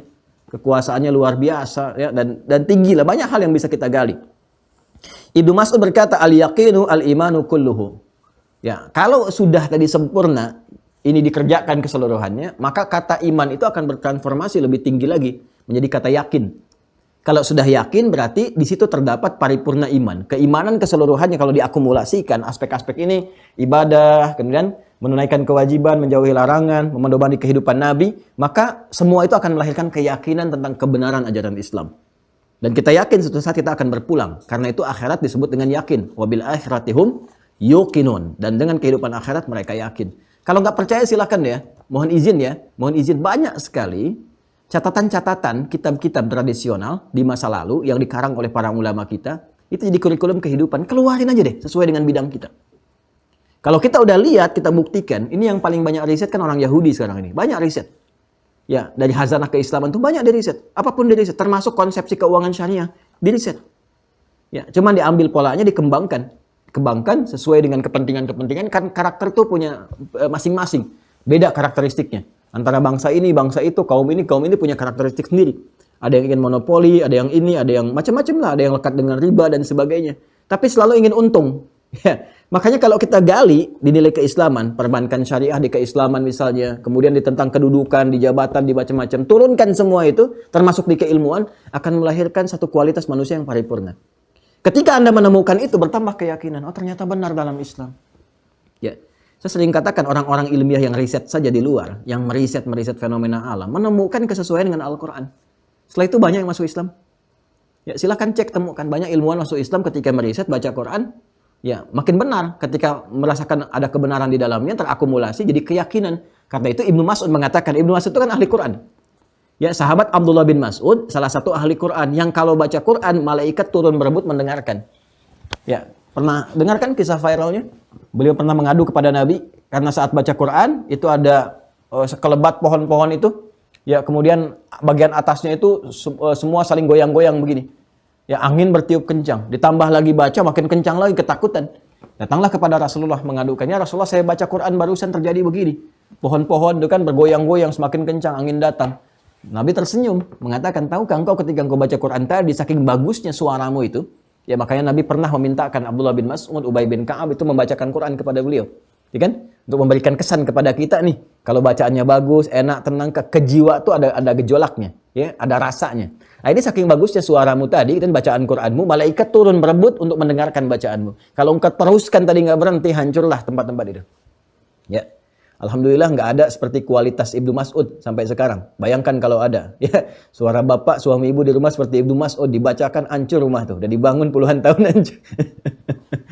Candanya demikian ya. Tapi yang mau saya katakan, ahli Quran ini pun yang suara bacaannya sampai mengundang malaikat datang berebut mendengarkan, tetap pada akhirnya ketika ditanyakan bagaimana kualitas bacaan Anda sampai seperti itu, al-yaqinu al-imanu kulluhu. Ternyata sumbernya iman juga. Jadi kalau baca Quran pakai iman, ya nggak butuh nada-nada yang harus misalnya disiapkan oleh kita, dikreasikan, tetap keluarnya menyentuh juga. Saya sering dengarkan ibu-ibu tuh kalau dulu ya, waktu saya kecil saya sering main-main ke desa-desa dan sebagainya itu Masya Allah. Ya, langgamnya, iramanya nggak seperti orang sekarang misalnya banyak melodi, banyak irama, banyak macam-macam. Biasa saja, tapi ketika baca menyentuh jiwa. Pakai lampu semprong gitu kan, gini. Terus baca Quran di maghrib, terdengar suara, biasa aja bacanya. Karena Quran itu khas.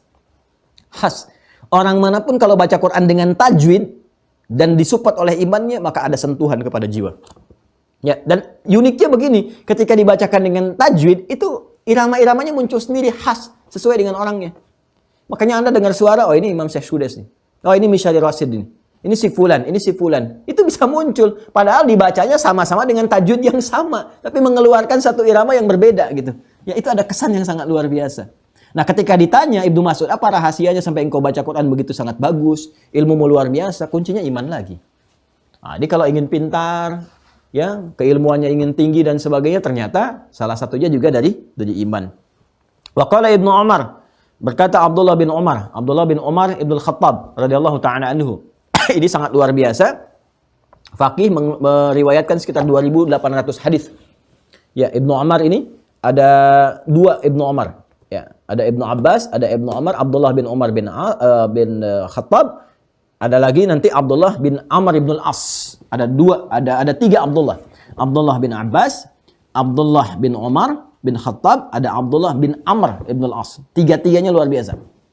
Ya. Yang pertama ahli Quran, Ibnu Abbas. Yang kedua itu ada ahli hadis, Ibnu Umar. Yang ketiga ahli fikih, yang Abdullah bin Amr bin Al-As, yang usia 9 tahun dah minta nikah sama bapaknya karena sudah menguasai fikih secara sempurna, gitu kan. Nah, itu kisahnya lain lagi, dan nanti kalau kita ngaji kitab Musnad itu dapatkan itu. Apa Ibnu Umar yang disampaikan? Ya, ahli hadis dia menyampaikan dan juga paham fikih, ya. La yablughul 'abdu haqiqatat taqwa hatta yada'a ma haka fi sadri. Mohon izin ya, ini konfirmasi ini nih. Konfirmasi yang ini. 4 ini Masya Allah, Al-Imam Al-Bukhari jenius sekali, ya. Luar biasa jenius. Beliau buka dengan pernyataan Umar bin Abdul Aziz. 4 ini. Kalau imannya ingin kuat, sampai masuk ke level keyakinan paripurna, al-yakin, maka sempurnakan 4 ini. Tunaikan kewajiban, tingkatkan ibadah, jauhi larangan, pedomani sunnah. 4 ini dilakukan, maka muncul tipikal orang-orang hebat. Duduk dimanapun, maka selalu supportnya dari iman. Ditempatkan dimanapun, semua aktivitasnya ditopang oleh iman. Sehingga jadi baik di setiap keadaan. Bapak kalau jadi direktur, jadi pimpinan perusahaan atau apapun, yang kalau ingin mencari karyawan-karyawan hebat, cek pertama kali ini imannya. Uji dengan imannya. Ya, bukan hanya dilihat ritualnya, tapi lihat attitude-nya, karakternya. Ya, Anda akan temukan semakin imannya tinggi, semakin bagus. Ini 4 kualifikasinya ini. Tes, psikotesnya tes coba. Kalau nanti diperintahkan melihat ini, perlihatkan gambar-gambar yang tak bagus, selalu dicek. Kalau dia bisa palingkan, nih lulus yang ini. Tes dengan berkehidupan. Kamu bangun tidur ngapain dulu? Ya, cek kalau bangun tidur seperti apa. Malam kamu ngapain? Cek ini, tes bagaimana sunnahnya. Kalau dia muslim, tes kewajiban ininya, ibadahnya, ya, kemudian bagaimana menunaikan kewajiban dan sebagainya. Sepanjang dia muslim yang benar, beriman, kalau sempurna yang 4 ini, maka kualifikasi dimanapun, kembali ke perkataan Mu'adz bin Jabal, Ijlis bina nu'min sa'ah. Dimanapun ditempatkan dia, dengan cahaya imannya melahirkan kebaikan. Jadi saya ingin menunjukkan betapa jeniusnya Imam Al-Bukhari, perkataan Umar bin Abdul Aziz wasiatnya itu, dikonfirmasikan.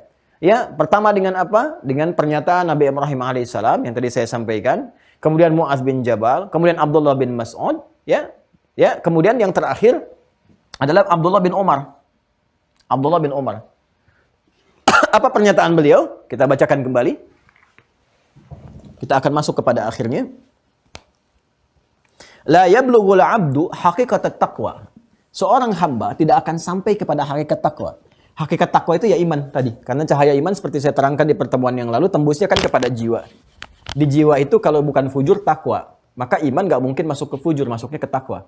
Nah, kata Abdullah bin Mas'ud, ya, dikonfirmasi kemudian oleh Ibnu Umar, Abdullah bin Umar, kata Abdullah bin Umar, la yablughul 'abdu haqiqatat taqwa. Seorang hamba tidak akan sampai kepada hakikat takwa. Artinya mukmin yang sejati, keimanan yang sesungguhnya, hatta yada'a ma haka fi sadri. Sampai dia mampu menyingkirkan atau menyingkapkan segala hal yang bisa mengusik keadaan jiwanya. Yang dimaksud di sini haka fi sadri itu dosa. Dosa itu larangan. Ya, yang dilarang. Makanya Nabi mengatakan, kalau kamu ingin tahu perkara ini, apakah dia perkara benar, halal atau haram, kalau halal, kamu enak menunaikannya. Nggak ada kegelisahan. Dan nggak takut diketahui orang. Tapi kalau dosa, ya, kamu ingin uji, kalau perkara itu dosa, pertama ada kegelisahan dalam hati. Nggak akan tenang. Ya, Anda misalnya input data nih. Kalau datanya Anda masukkan, hati Anda gelisah, ada potensi salah di dalamnya. Ya, tapi kalau tenang, bagus, baik, berarti nyaman. Nggak ada masalah itu. Tapi kalau Anda sembunyi-sembunyi tapi takut diketahui orang, maka ada potensi dosa, bukan salah lagi. Ya, khawatir ada potensi dosa di dalamnya. Nah, orang yang imannya sempurna, karena dia sering menjauhi larangan-larangan itu, Sehingga dia tampil nyaman dalam berkehidupan. Karena kenapa? Dia sudah mengentaskan segala hal yang berpeluang bisa mengoyak jiwanya. Bisa mendatangkan kegelisahan dari perbuatan-perbuatan dosa tadi. Akhirnya dampaknya apa? Pribadinya terbuka. Bicaranya enak, tindakannya nyaman, kebijakan-kebijakannya terbuka, nggak takut kemudian disoal oleh orang. Makanya dia jadi pejabat publik terbuka. Ini anggaran kemarin segini, dibuka lagi ke masyarakat, masuk segini, keluar segini, dari pajak rakyat begini, dikeluarkan seperti ini, dipakainya begini, bahkan kemudian diupdate secara online. Dia nggak ada masalah, biasa saja. Ya. Jadi kalau orang-orang yang mampu kemudian memanage dirinya sehingga tampil kualitas iman yang bagus, maka hasilnya apa? Hasilnya terjadi kebijakan-kebijakan yang baik, yang paripurna, dan yang menenangkan bahkan kepada dirinya. Nggak akan mungkin kita mencapai derajat itu, kecuali salah satunya, kata beliau Ibnu Umar ini, berlatih meninggalkan segala yang dilarang. Ya, jadi mohon izin, ini 4 ini mengonfirmasi ya. Ya, mengonfirmasi. Jadi kalau kita bisa dapatkan keempat-empatnya ini, maka insya Allah kita dapatkan kualitas iman yang sempurna. Jauhi larangan, tingkatkan ibadah, ikuti sunnah, dan juga tingkatkan kewajiban-kewajiban. 2 terakhir teman-teman sekalian, sebelum kita antarkan kepada hadisnya. Waqala Mujahid, tadi kan sudah, dari level Nabi sudah, kan? Dari level sahabat sudah, dari level pemimpin sudah. Sekarang tabi'in. Ini ahli tafsir, muridnya Ibnu Abbas radhiyallahu ta'ala anhuma. Waqala Mujahid, syara'a lakum di surah Syura ayat 13. Awsaynaka ya Muhammad sallallahu alaihi wasallam wa iyyahu dinan wahida. Wa qala Ibnu Abbas radhiyallahu taala anhuma syir'atan wa minhaja, Quran surah Al-Maidah ayat 48, ayat 9 wa sunnatan. Ini kembali dikonfirmasi. Jadi tadi saya katakan ya, Masya Allah ini jeniusnya Al-Imam Al-Bukhari. Jadi beliau memulai dengan perkataan Umar bin Abdul Aziz. 4 bagian ini dikonfirmasi oleh semua tokoh-tokoh, baik yang sebelum atau setelahnya. Ya, kayak Nabi Ibrahim kan sebelumnya. Setelahnya siapa? Ada tadi Ibnu Abbas, Mujahid, Ibnu Umar, dan sebagainya. Jadi intinya ingin disampaikan bahwa kalau orang benar-benar muslim yang taat, imannya itu betul, mengerjakan 4 pokok ini, yang bisa menguatkan keimanan. Kan materi kita sekarang ini, kita ingin mencoba menguatkan iman kan? Supaya imannya nggak naik turun kan? Kemarin kan kita gambarkan bagaimana iman bisa naik dan turun, kuat dan lemah. Sekarang kita ingin menguatkan imannya. Maka dikonfirmasi lewat pernyataan pertama kali oleh Umar bin Abdul Aziz, kalau ingin iman itu dikuatkan, nih kunci pokoknya 4 ini. 4 yang sudah saya sampaikan tadi. Yang 4 ini pun disimpulkan dari apa? Digali oleh Imam Al-Bukhari. Rahasianya dari mana ya? Umar bin Abdul Aziz mengetahui 4 hal ini. Maka dicari, ditemukanlah, oh ini. Bagian ini didapati di Al-Quran pernyataannya Nabi Ibrahim. Bagian ini disimpulkan, oh ini Ibnu Abbas yang pernah nyampaikan. Oh yang ini Ibnu Umar. Oh yang ini Mu'adz bin Jabal, yang ini Imam Mujahid dan sebagainya. Maka ditemukanlah dari semua itu, semuanya ternyata jadi orang-orang hebat di masa lalu. Mujahid ahli tafsir, gurunya Ibnu Abbas turjumanul Quran, Ibnu Umar ahli hadis paham fikih, Umar bin Abdul Aziz itu seorang pemimpin yang luar biasa, Mu'adz bin Jabal gubernur sukses, ahli fikih juga, ahli hadis juga, kan? Sahabat Nabi yang sangat mulia, Nabi Ibrahim Khalilullah. Ternyata semuanya itu pancaran derajatnya ketika dikonfirmasi dari mana mendapatkan itu, semuanya kembali kepada iman. Nah, jadi saya ingin simpulkan bagian terakhirnya, kalau ingin mendapatkan penguatan iman, ini materinya. Nah, di akhir baru kita sadari kenapa kita bahas ini, kan? Kalau ingin mendapatkan penguatan iman, maka ini kuncinya 4. Dari yang 4 ini, tinggal pertanyaannya, semua kan tadi dikonfirmasi oleh tokoh-tokoh hebat. Bukankah semua tokoh hebat ini keseluruhannya nanti akan terkoneksikan pada ajaran Islam yang dibawa oleh Nabi Muhammad SAW? Kalau sudah dari Nabi Muhammad berarti ada kurikulumnya kan? Dan kurikulum itu ada pada hadis-hadis Nabi. Apa saja hadis-hadis yang disampaikan terkait dengan penguatan iman itu. Nah, ini yang mengantarkan kita kepada pembahasan hadis-hadisnya. Jadi pola Al-Imam Al-Bukhari menerangkannya pertama secara teoritis dulu. Ya kan? Ada 4 cara menguatkan iman seperti ini. Ya, beliau menerangkan dari pernyataannya Umar bin Abdul Aziz.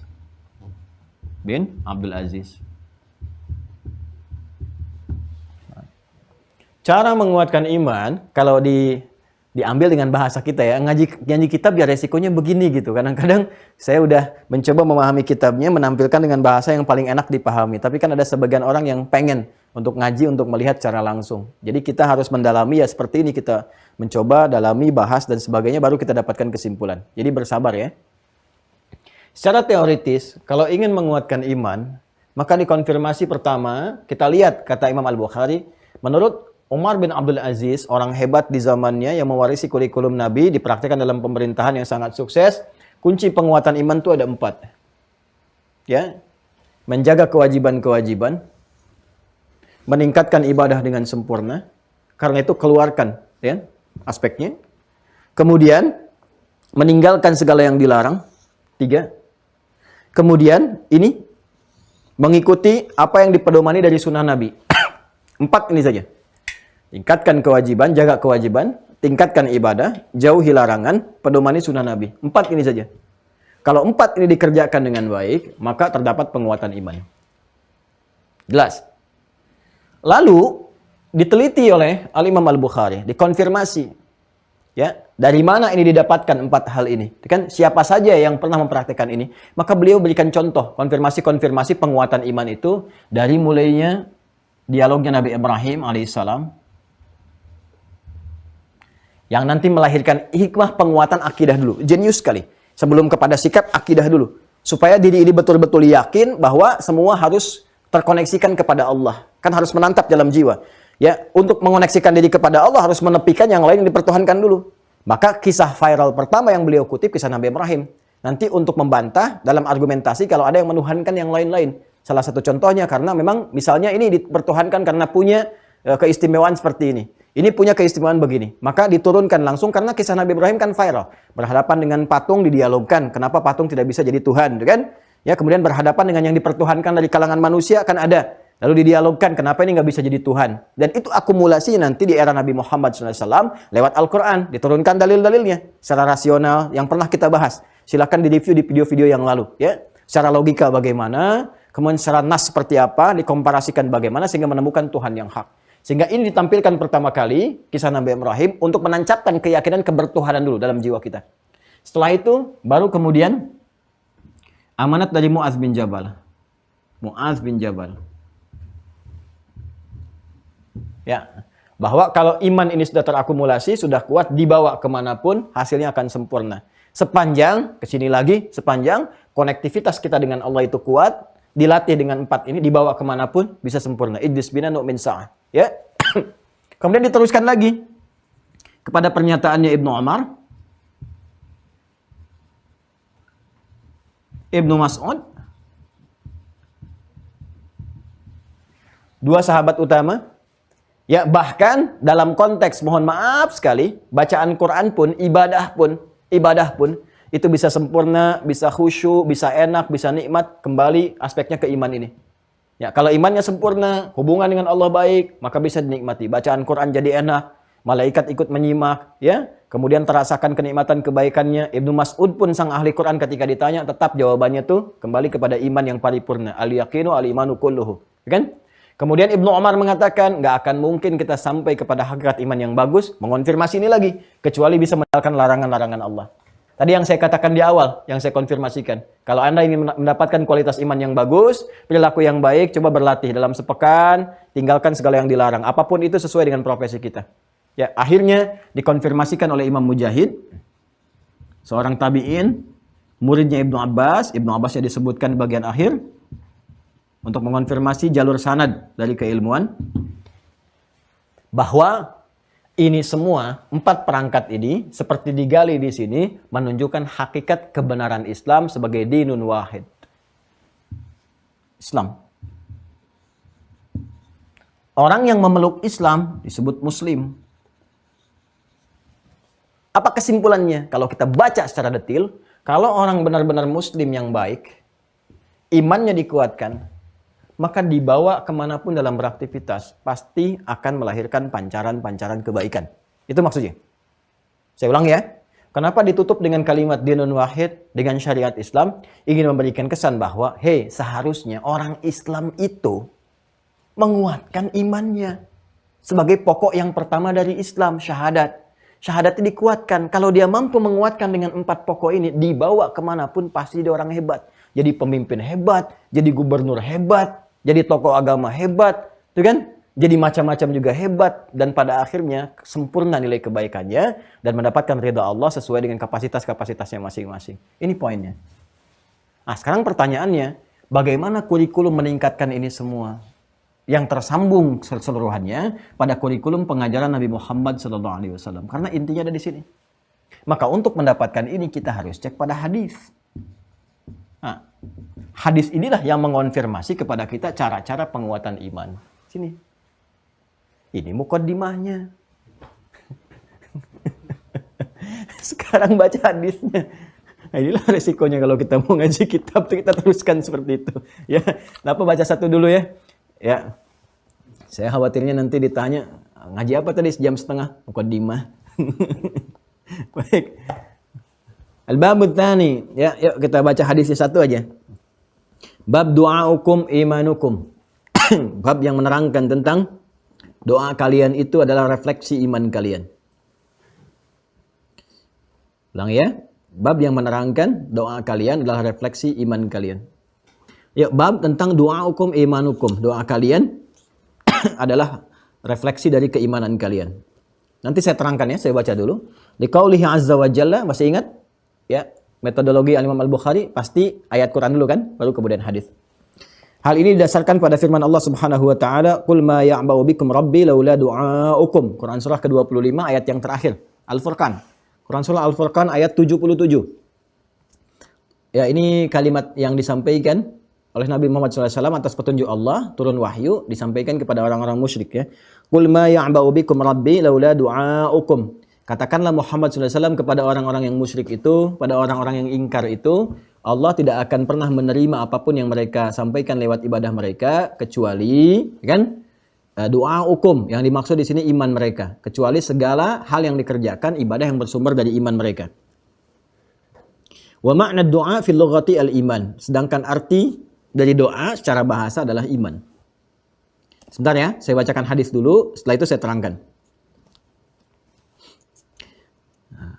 Qala haddatsana Ubaidullah bin Musa qala akhbarana Hanzalah ibnu Abi Sufyan an Ikrimah ibnu Khalid an Ibnu Umar radhiyallahu taala anhuma. Qala, ya, hadisnya dari Ibnu Umar, semoga Allah meridai kepada beliau dan ayahandanya. Ingatnya kalau Ibnu Umar tadi sudah saya terangkan berarti anaknya Umar bin Khattab. Ya, nanti saya terangkan kemuliaan beliau. Ya, pelan-pelan saya bacakan hadisnya dulu. Qala, Ibnu Umar pernah menyampaikan, qala Rasulullah sallallahu alaihi wasallam, Rasulullah sallallahu alaihi wasallam pernah bersabda. Ini mengonfirmasi yang judul awal tadi.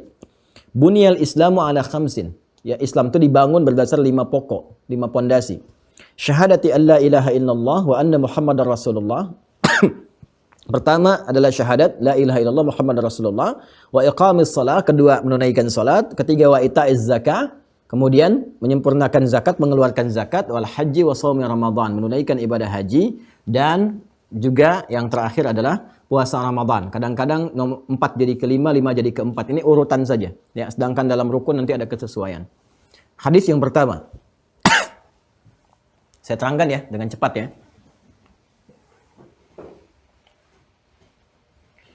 Bismillah. Wah, ini penting nih. Kalau penting nggak bisa dihapus nih. Biarkan dulu ya. Saya dari sini aja nih. Ya. Untuk mengonfirmasi penguatan iman kepada Allah Subhanahu wa taala. Masih ingat di judul awal yang kemarin kita mulai itu, ya kan? Iman itu bagian pokok dari keislaman. Menerangkannya seperti ini supaya gampang. Pokok pertama, 1 berupa syahadat. Ya kan?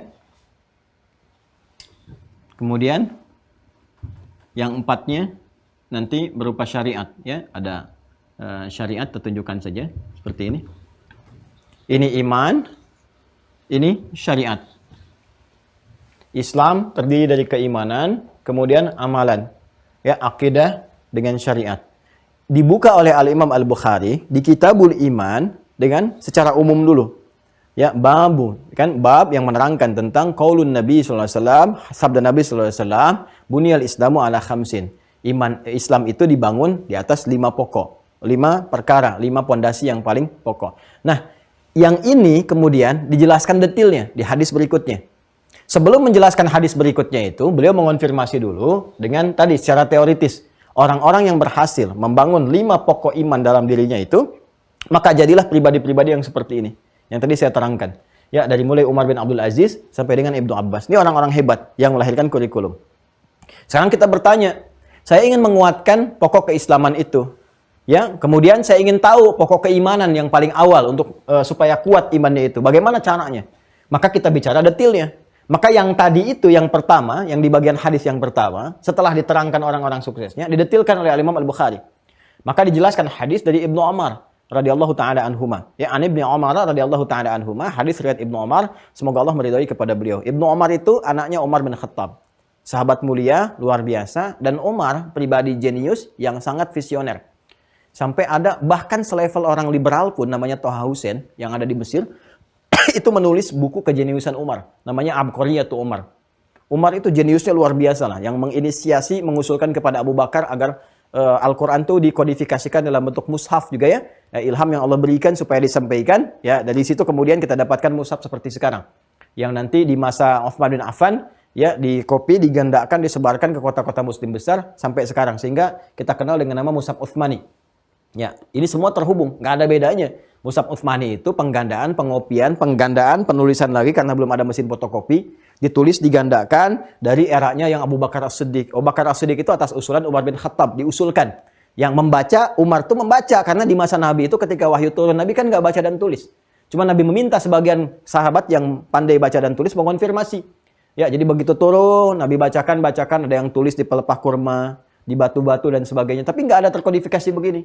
Pak, ketika Nabi Muhammad SAW meninggal, kemudian Umar bin Khattab membaca situasi itu, ya, diriwayatkan lewat hafalan-hafalan, ada yang lahan, ada yang keliru baca, di tempat-tempat lain nggak bisa bahasa Arab, karena Islam semakin meluas, sampai ke Afrika, sampai ke sebagian Eropa dan sebagainya. Ketika di zaman Abu Bakar saya sudah meluas. Sebagian di Persia itu kan bukan Arab asalnya, ya, belum bisa menyesuaikan dengan itu, ada yang lahan, ada yang keliru baca dan sebagainya. Maka Umar mengusulkan, dilihat oleh Umar. Petunjuknya di Al-Quran ada, disebut dengan kitab, tersusun dengan rapi. Kemudian di masa Nabi, Nabi perintahkan si fulan-fulan yang bisa menulis, coba konfirmasikan lewat tulisan yang kira-kira bisa diakses oleh orang-orang. Tahu, jadi antara hafalan dengan tulisan terkonfirmasi, semuanya benar. Ya, maka Umar mengusulkan ke Abu Bakar menginisiasi bentuk tim ad hoc secara cepat. Setelah istikharah, nunggu dibentuk tim ad hoc, ada beberapa sahabat yang utama, Ubay bin Ka'ab pada saat itu, Zaid bin Sabit dan yang lainnya. Kemudian di situ mengonfirmasi, dikumpulkan semua hafalan Quran dari para penghafal, semua dikonfirmasi. Sahabat Nabi yang pernah menghafal, menemukan dari jalur hafalan sampai ke Nabi, dituliskan. Sehingga semua tulisan di mushaf itu dikonfirmasikan, mengonfirmasi semua yang dihafalkan. Jadi cuma Al-Quran satu-satunya yang antara hafalan dengan tulisan semua berkesesuaian. Abu Bakar meninggal, Utsman mewarisi mushaf itu, setelah didapatkan, dikumpulkan jadi satu, jadi mushaf, diwarisi oleh Umar. Ya, kemudian Umar meninggal dunia, dititipkan di Hafsah, putri beliau, termasuk Ummul Mukminin, ya istri Nabi SAW, yang kan putrinya Umar, sehingga Umar disebut dengan Abu Hafsah. Kan? Sayyidah Hafsah radhiyallahu taala anha memegang itu, di masa Utsman bin Affan dipinjam mushaf induk itu, dikopi dalam arti digandakan, ditulis, karena belum ada mesin fotokopi waktu itu. Ya, dituliskan, digandakan, dikirim ke 5 kota besar utama. Ya, ada khamsati amsar dikirimkan, yang ke Madinah, ke Mekah, ke Kufah, ya, dan beberapa tempat yang lain, 5 kota utama. Begitu semua dikirimkan, itu yang digandakan kemudian sampai yang ada sekarang. Jadi karena di masa Utsman bin Affan, proyek untuk penggandaan penulisan itu sesuai dengan mushaf induk itu berlangsung, maka ini disebut dengan mushaf Utsmani namanya. Jelas ya? Disebut dengan apa? Mushaf Utsmani. Nah, saya kembali ke Umar. Umar itu begitu jeniusnya, diantaranya menyiapkan visi generasi yang berkemajuan ke depan. Karena beliau melihat anaknya, anak-anak sahabat itu berlomba. Ya, di saat Nabi di Mekah, Abbas, paman Nabi, pedagang, udah menitipkan anaknya di majlis Nabi. Ya kan? Itu kan sepupu Rasulullah SAW. Jadi ngikut tuh, dipelajari Nabi bagaimana, sehingga timbul kecintaan. Sampai didoakan oleh Nabi. Ya, Nabi pindah ke Madinah, ya, aksesnya Abbas kan berbeda. Kalau di Mekah, rumahnya kan dekat dengan rumah Nabi. Terus bisa main ke tempat bibinya juga, ke Sayyidah Maimunah. Nanti kalau situasi terbuka, umrah kita tunjukkan. Ini tempat Sayyidah Maimunah, Nabi pernah di situ, ya, sebelum Isra Mi'raj tempatnya dari sini. Geser sedikit tempatnya rumahnya Abbas. Di situ ada Ibnu Abbas. Ibnu Abbas belajar, kemudian Ibnu Umar, anaknya Umar. Kalau Abbas begitu, saya pun juga pengen anak saya ya dekat dengan Nabi, belajar dari Nabi dari kecil tuh disiapin. Itu kan generasi Abdullah semua. Maka apa yang terjadi? Umar pun sama, ketika pindah ke Madinah khususnya, Nabi kemudian berkehidupan, tinggal, yang sekarang ada Masjid Nabawi, yang Raudhah itu kan Nabi tinggal di situ. Itu kalau kita ke depan sedikit, maju ke depan, Keluar kan Babul Baqi, dari Baqi sampingnya Babu Jibril, itu tempatnya istri Nabi di situ. Ya, geser ke depan sedikit ke sana ke Alawi, yang ada pasar-pasar itu. Nabi pernah ngajak Al Hasan dan Al Husain jalan-jalan kalau tiap sore ke sana. Sebelah depannya kanan seperti ini yang ada tiang-tiang, itu rumahnya Umar bin Khattab. Umar di situ. Ya, bangun tempat, masangin jendela kamarnya itu yang menghadap ke tempat Nabi, disediakan kamarnya anaknya, yaitu Ibnu Umar, Abdullah bin Umar. Ini. Jadi Anda bayangkan, ya, kalau anaknya Abbas itu nunggu di majlisnya Nabi, datang-datang, anak saya ngintip dulu dari rumah. Ya, Nabi jalannya bagaimana? Sehingga nanti bisa dapat informasi lebih banyak daripada anaknya Abbas. Karena keluar rumah nanti, begitu keluar rumah udah kelihatan jalannya Nabi seperti ini. Nengoknya Nabi kalau dipanggil begini. Makanya nanti Ibnu Abbas, Abdullah bin Abbas dapat hadis 2000 hadis. Bapaknya hafal 200 hadis, anaknya hafal 2000 hadis. Nanti Ibnu Umar hafal 2800 hadis kurang lebih. Ya, Ibnu Umar karena dapat tambahan tadi. Yang lebih daripada ini nanti siapa? Anas bin Malik. Punya bapak namanya Malik, punya ibu namanya Malikah. Anaknya Abbas ya, nunggu di majlis. Anaknya Umar ngintip-ngintip, anak saya masuk ke tempat Nabi. Makanya datang, ini single parent nih. Suaminya meninggal tapi punya visi berkemajuan. Datang bawa anaknya, ya Rasulullah anak saya ini cekatan. Katanya mohon terima jadi pembantu Anda. Nabi tersenyum mengetahui karena apa? Karena tahu. Ini pengen belajar. Makanya belajar mendampingi Nabi dalam berkehidupan. Dan banyak hadis didapatkan. Saya ingin masuk ke sini. Maksud saya kenapa saya terangkan dulu terlebih dahulu tentang sanad. Seperti janji saya dulu. Saya ingin menyampaikan pesan bahwa sahabat itu semulia-mulianya selalu punya visi berkemajuan untuk anak-anak mereka. Mereka tuh nabung Pak di anaknya. Nabung akhirat. Kalau dunia kan kita nabung untuk mereka. Ya kan? Tapi feedbacknya dari mereka untuk kita apa? Ya, karena harus selalu ada berkesesuaian. Ya, maka kalau kita ingin tabungan kita itu istimewa, jadikan anak sebagai tabungan akhirat. Nanti dunia akan ikut. Kalau nggak percaya silakan. Orang tuanya belum hafal Quran. Anak ini karena cepat ingatannya, masih bersih, murni, anaknya investasikan. Begitu anak hafal Quran, keberkahan dunia ikut, tabungan akhirat jadi. Betapa banyak orang tua haji karena anaknya. Itu para peserta hafid-hafid cilik itu. Waktu saya jadi Amirul Hajj dari kedutaan Saudi, saya membawa kurang lebih 300 orang memimpin mereka. Waktu ada di haji itu, ya berapa tahun ke belakang. Itu banyak para hafid-hafid kecil, anak-anak cilik. Sama orang tuanya. Yang hafal Quran anaknya, ikut haji bapaknya, ibunya, ada guru-gurunya. Gitu kan. Tabungannya anaknya. Umar juga nabung Pak, jangan salah. Umar ahli surga juga, Masya Allah. Ya, jadi kalau bapaknya begini, anaknya harus lebih hebat. Kenapa? Karena begini cara berpikirnya. Zaman yang akan dihadapi oleh anak saya, tantangannya itu berkali lipat dibandingkan dengan saya sekarang. Karena itu anak kita itu harus lebih hebat dibandingkan dengan orang tuanya. Saya kalau ada orang tua mengatakan, Ustaz doakan ya anak saya seperti Ustaz. Saya bilang jangan. Harus lebih daripada saya. Kenapa? Karena tantangan anak ini di masa depan lebih daripada tantangan sekarang. 10 tahun yang lalu, ya pekerjaan bupati dikerjakan misalnya oleh bupati. Level pekerjaan bupati 10 tahun lalu sekarang dikerjakan oleh lurah. Ya. Hal-hal yang dikerjakan di masa lalu yang masih ada rame ingin jadi ini dan itu sekarang sudah berubah. Tantangannya berubah. Sekarang sudah ada media sosial, udah macam-macam, udah berkembang, udah artificial dan sebagainya. Ini kalau kita nggak siapkan dengan baik, maka jadi orang yang lemah, generasi yang lemah di masa depan. Karena itu nanti turun Quran surah keempat, An-Nisa ayat 9. Wal yakhshal ladzina law taraku min khalfihim dzurriyyatan dhi'afa khafu 'alaihim wal yattaqullaha falyaqulu qawlan sadida. Hendaklah setiap orang tua merasa khawatir kalau Anda tinggalkan keturunan Anda itu lemah di masa depan. Lemah itu 3 hal. 1 lemah iman, 2 lemah ilmu, 3 lemah harta. Maka iman dikuatkan lewat pendekatan agama, ilmu dikuatkan dengan belajar, literasinya tingkatkan, gitu kan? Sehingga menjadi pribadi yang berwawasan, siap menghadapi tantangan masa depan. Kemudian harta juga cukupkan, supaya nggak meminta-minta di masa depan. 3 hal ini. Nah, para sahabat semua menyiapkan, Pak. Ya, Ibnu Abbas itu pedagang, gitu kan? Saya punya kesibukan, tapi weekend masih bisa ngaji. Sesibuk-sibuknya paman Nabi, masih belajar dengan Nabi, hafal 200 hadis. Kalau bapaknya 200, anaknya mesti lebih. Maka lahirlah Ibnu Abbas. Ya, bapaknya tahu ayat Quran, anaknya penafsir Quran. Bapaknya hafal 200 hadis, anaknya 2000 hadis. Umar juga tahu berkehidupan, sejalan dengan Nabi, hafal sekian hadis, anaknya harus lebih tinggi. Maka Umar siapkan anaknya, maka anaknya nanti menjadi pribadi yang sangat luar biasa. Kurang lebih 2800 hadis, kurang lebih. Kemudian juga paham fikih, mengerti hukum Quran. Karena disiapkan dari kecil. Maka ini yang harus jadi inspirasi. Karena itu saya kalau ngaji hadis, saya lebih senang menerangkan sanad dulu. Supaya jadi inspirasi. Ini menjadikan kesan kepada kita, siapapun kita orang tua, siapkan anak sebagai tabungan akhirat lebih hebat dibandingkan kita. Orang tua belum hafal, anaknya mesti hafal. Orang tua belum hadis, anaknya harus tahu hadis. Ya, belum tahu hadis, anaknya paham hadis. Demikian. Jadi apapun dia ke depan, jadi pilot yang hafal Quran. Bapaknya pilot juga, tapi anaknya pilot hafal Quran. Bapaknya direktur, anaknya direktur yang paham fikih. Ya, bapaknya direktur aja, anaknya direktur yang fakih. Jadi begitu mimpin perusahaan, paham hukum-hukum. Ya, Masya Allah kalau di rumah itu ada ahli tafsir, ahli Quran, ahli fikih, ahli hadis. Luar biasa tuh. Ya, pokoknya kalau ada apa-apa, kakak apa ini ayatnya? Adek, hadisnya apa? Ya, bungsu tafsirnya apa? Oh, udah lah, bangkrut para ustadz tuh. Nggak ada lagi gitu. Udah selesai semua, selesai. Nah, ini apa hasil investasinya?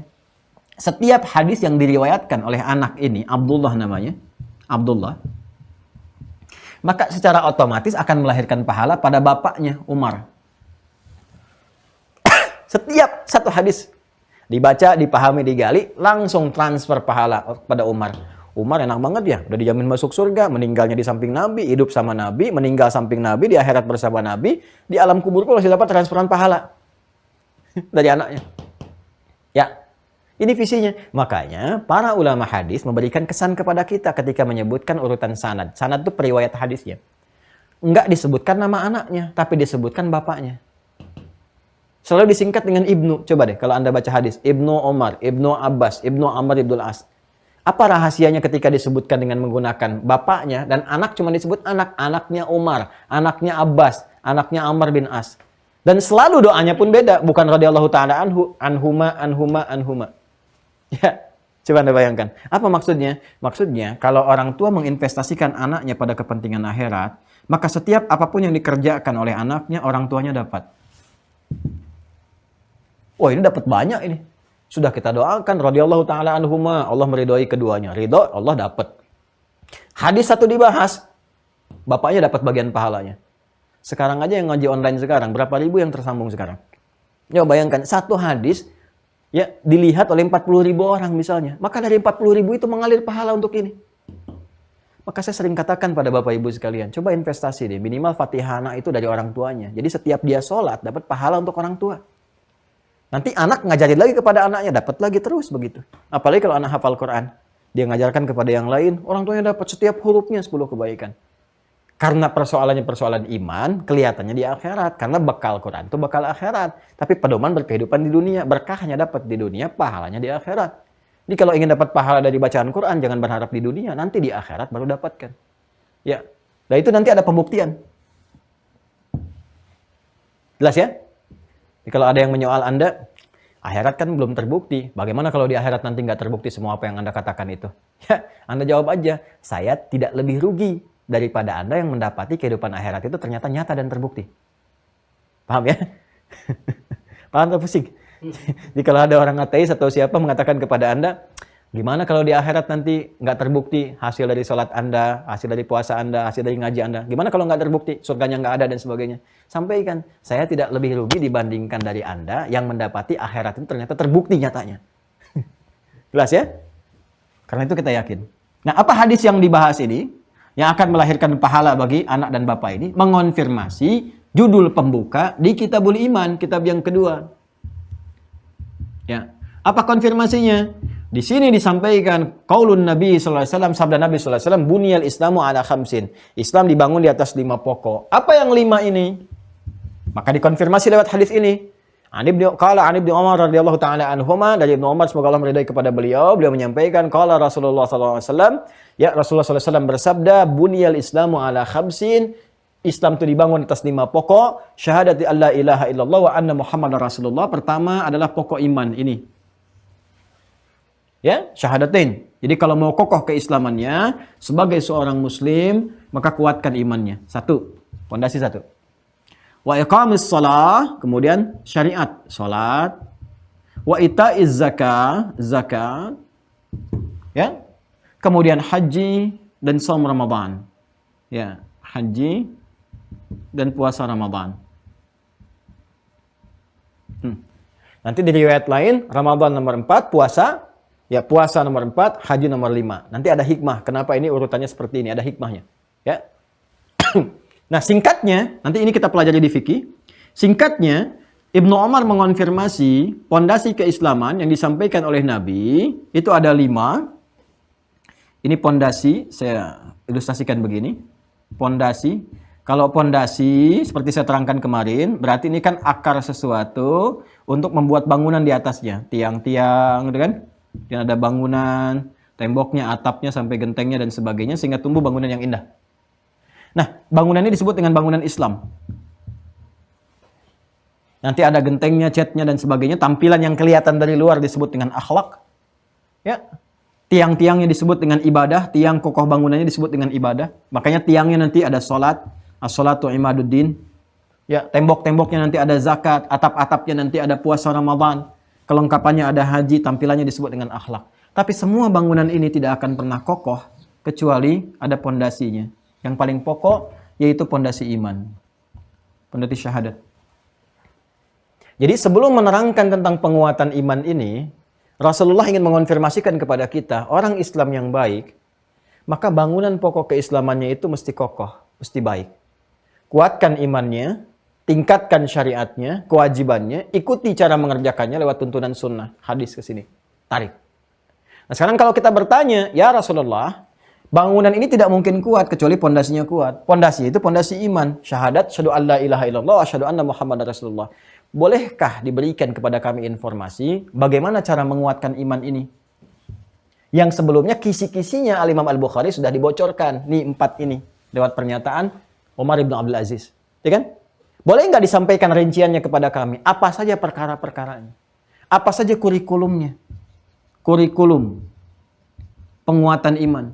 Perkara-perkaranya. Kalau satu disebut amrun. Kalau banyak disebut umurun. Jamak dari kata amrun. Jamaknya disebut dengan umurun. Karena itulah setelah menerangkan hadis ini, mengonfirmasi yang ini, diterangkanlah kemudian kurikulum, aspek-aspek, perkara-perkara, hal-hal yang mampu menguatkan iman. Maka selanjutnya, bab umurul iman.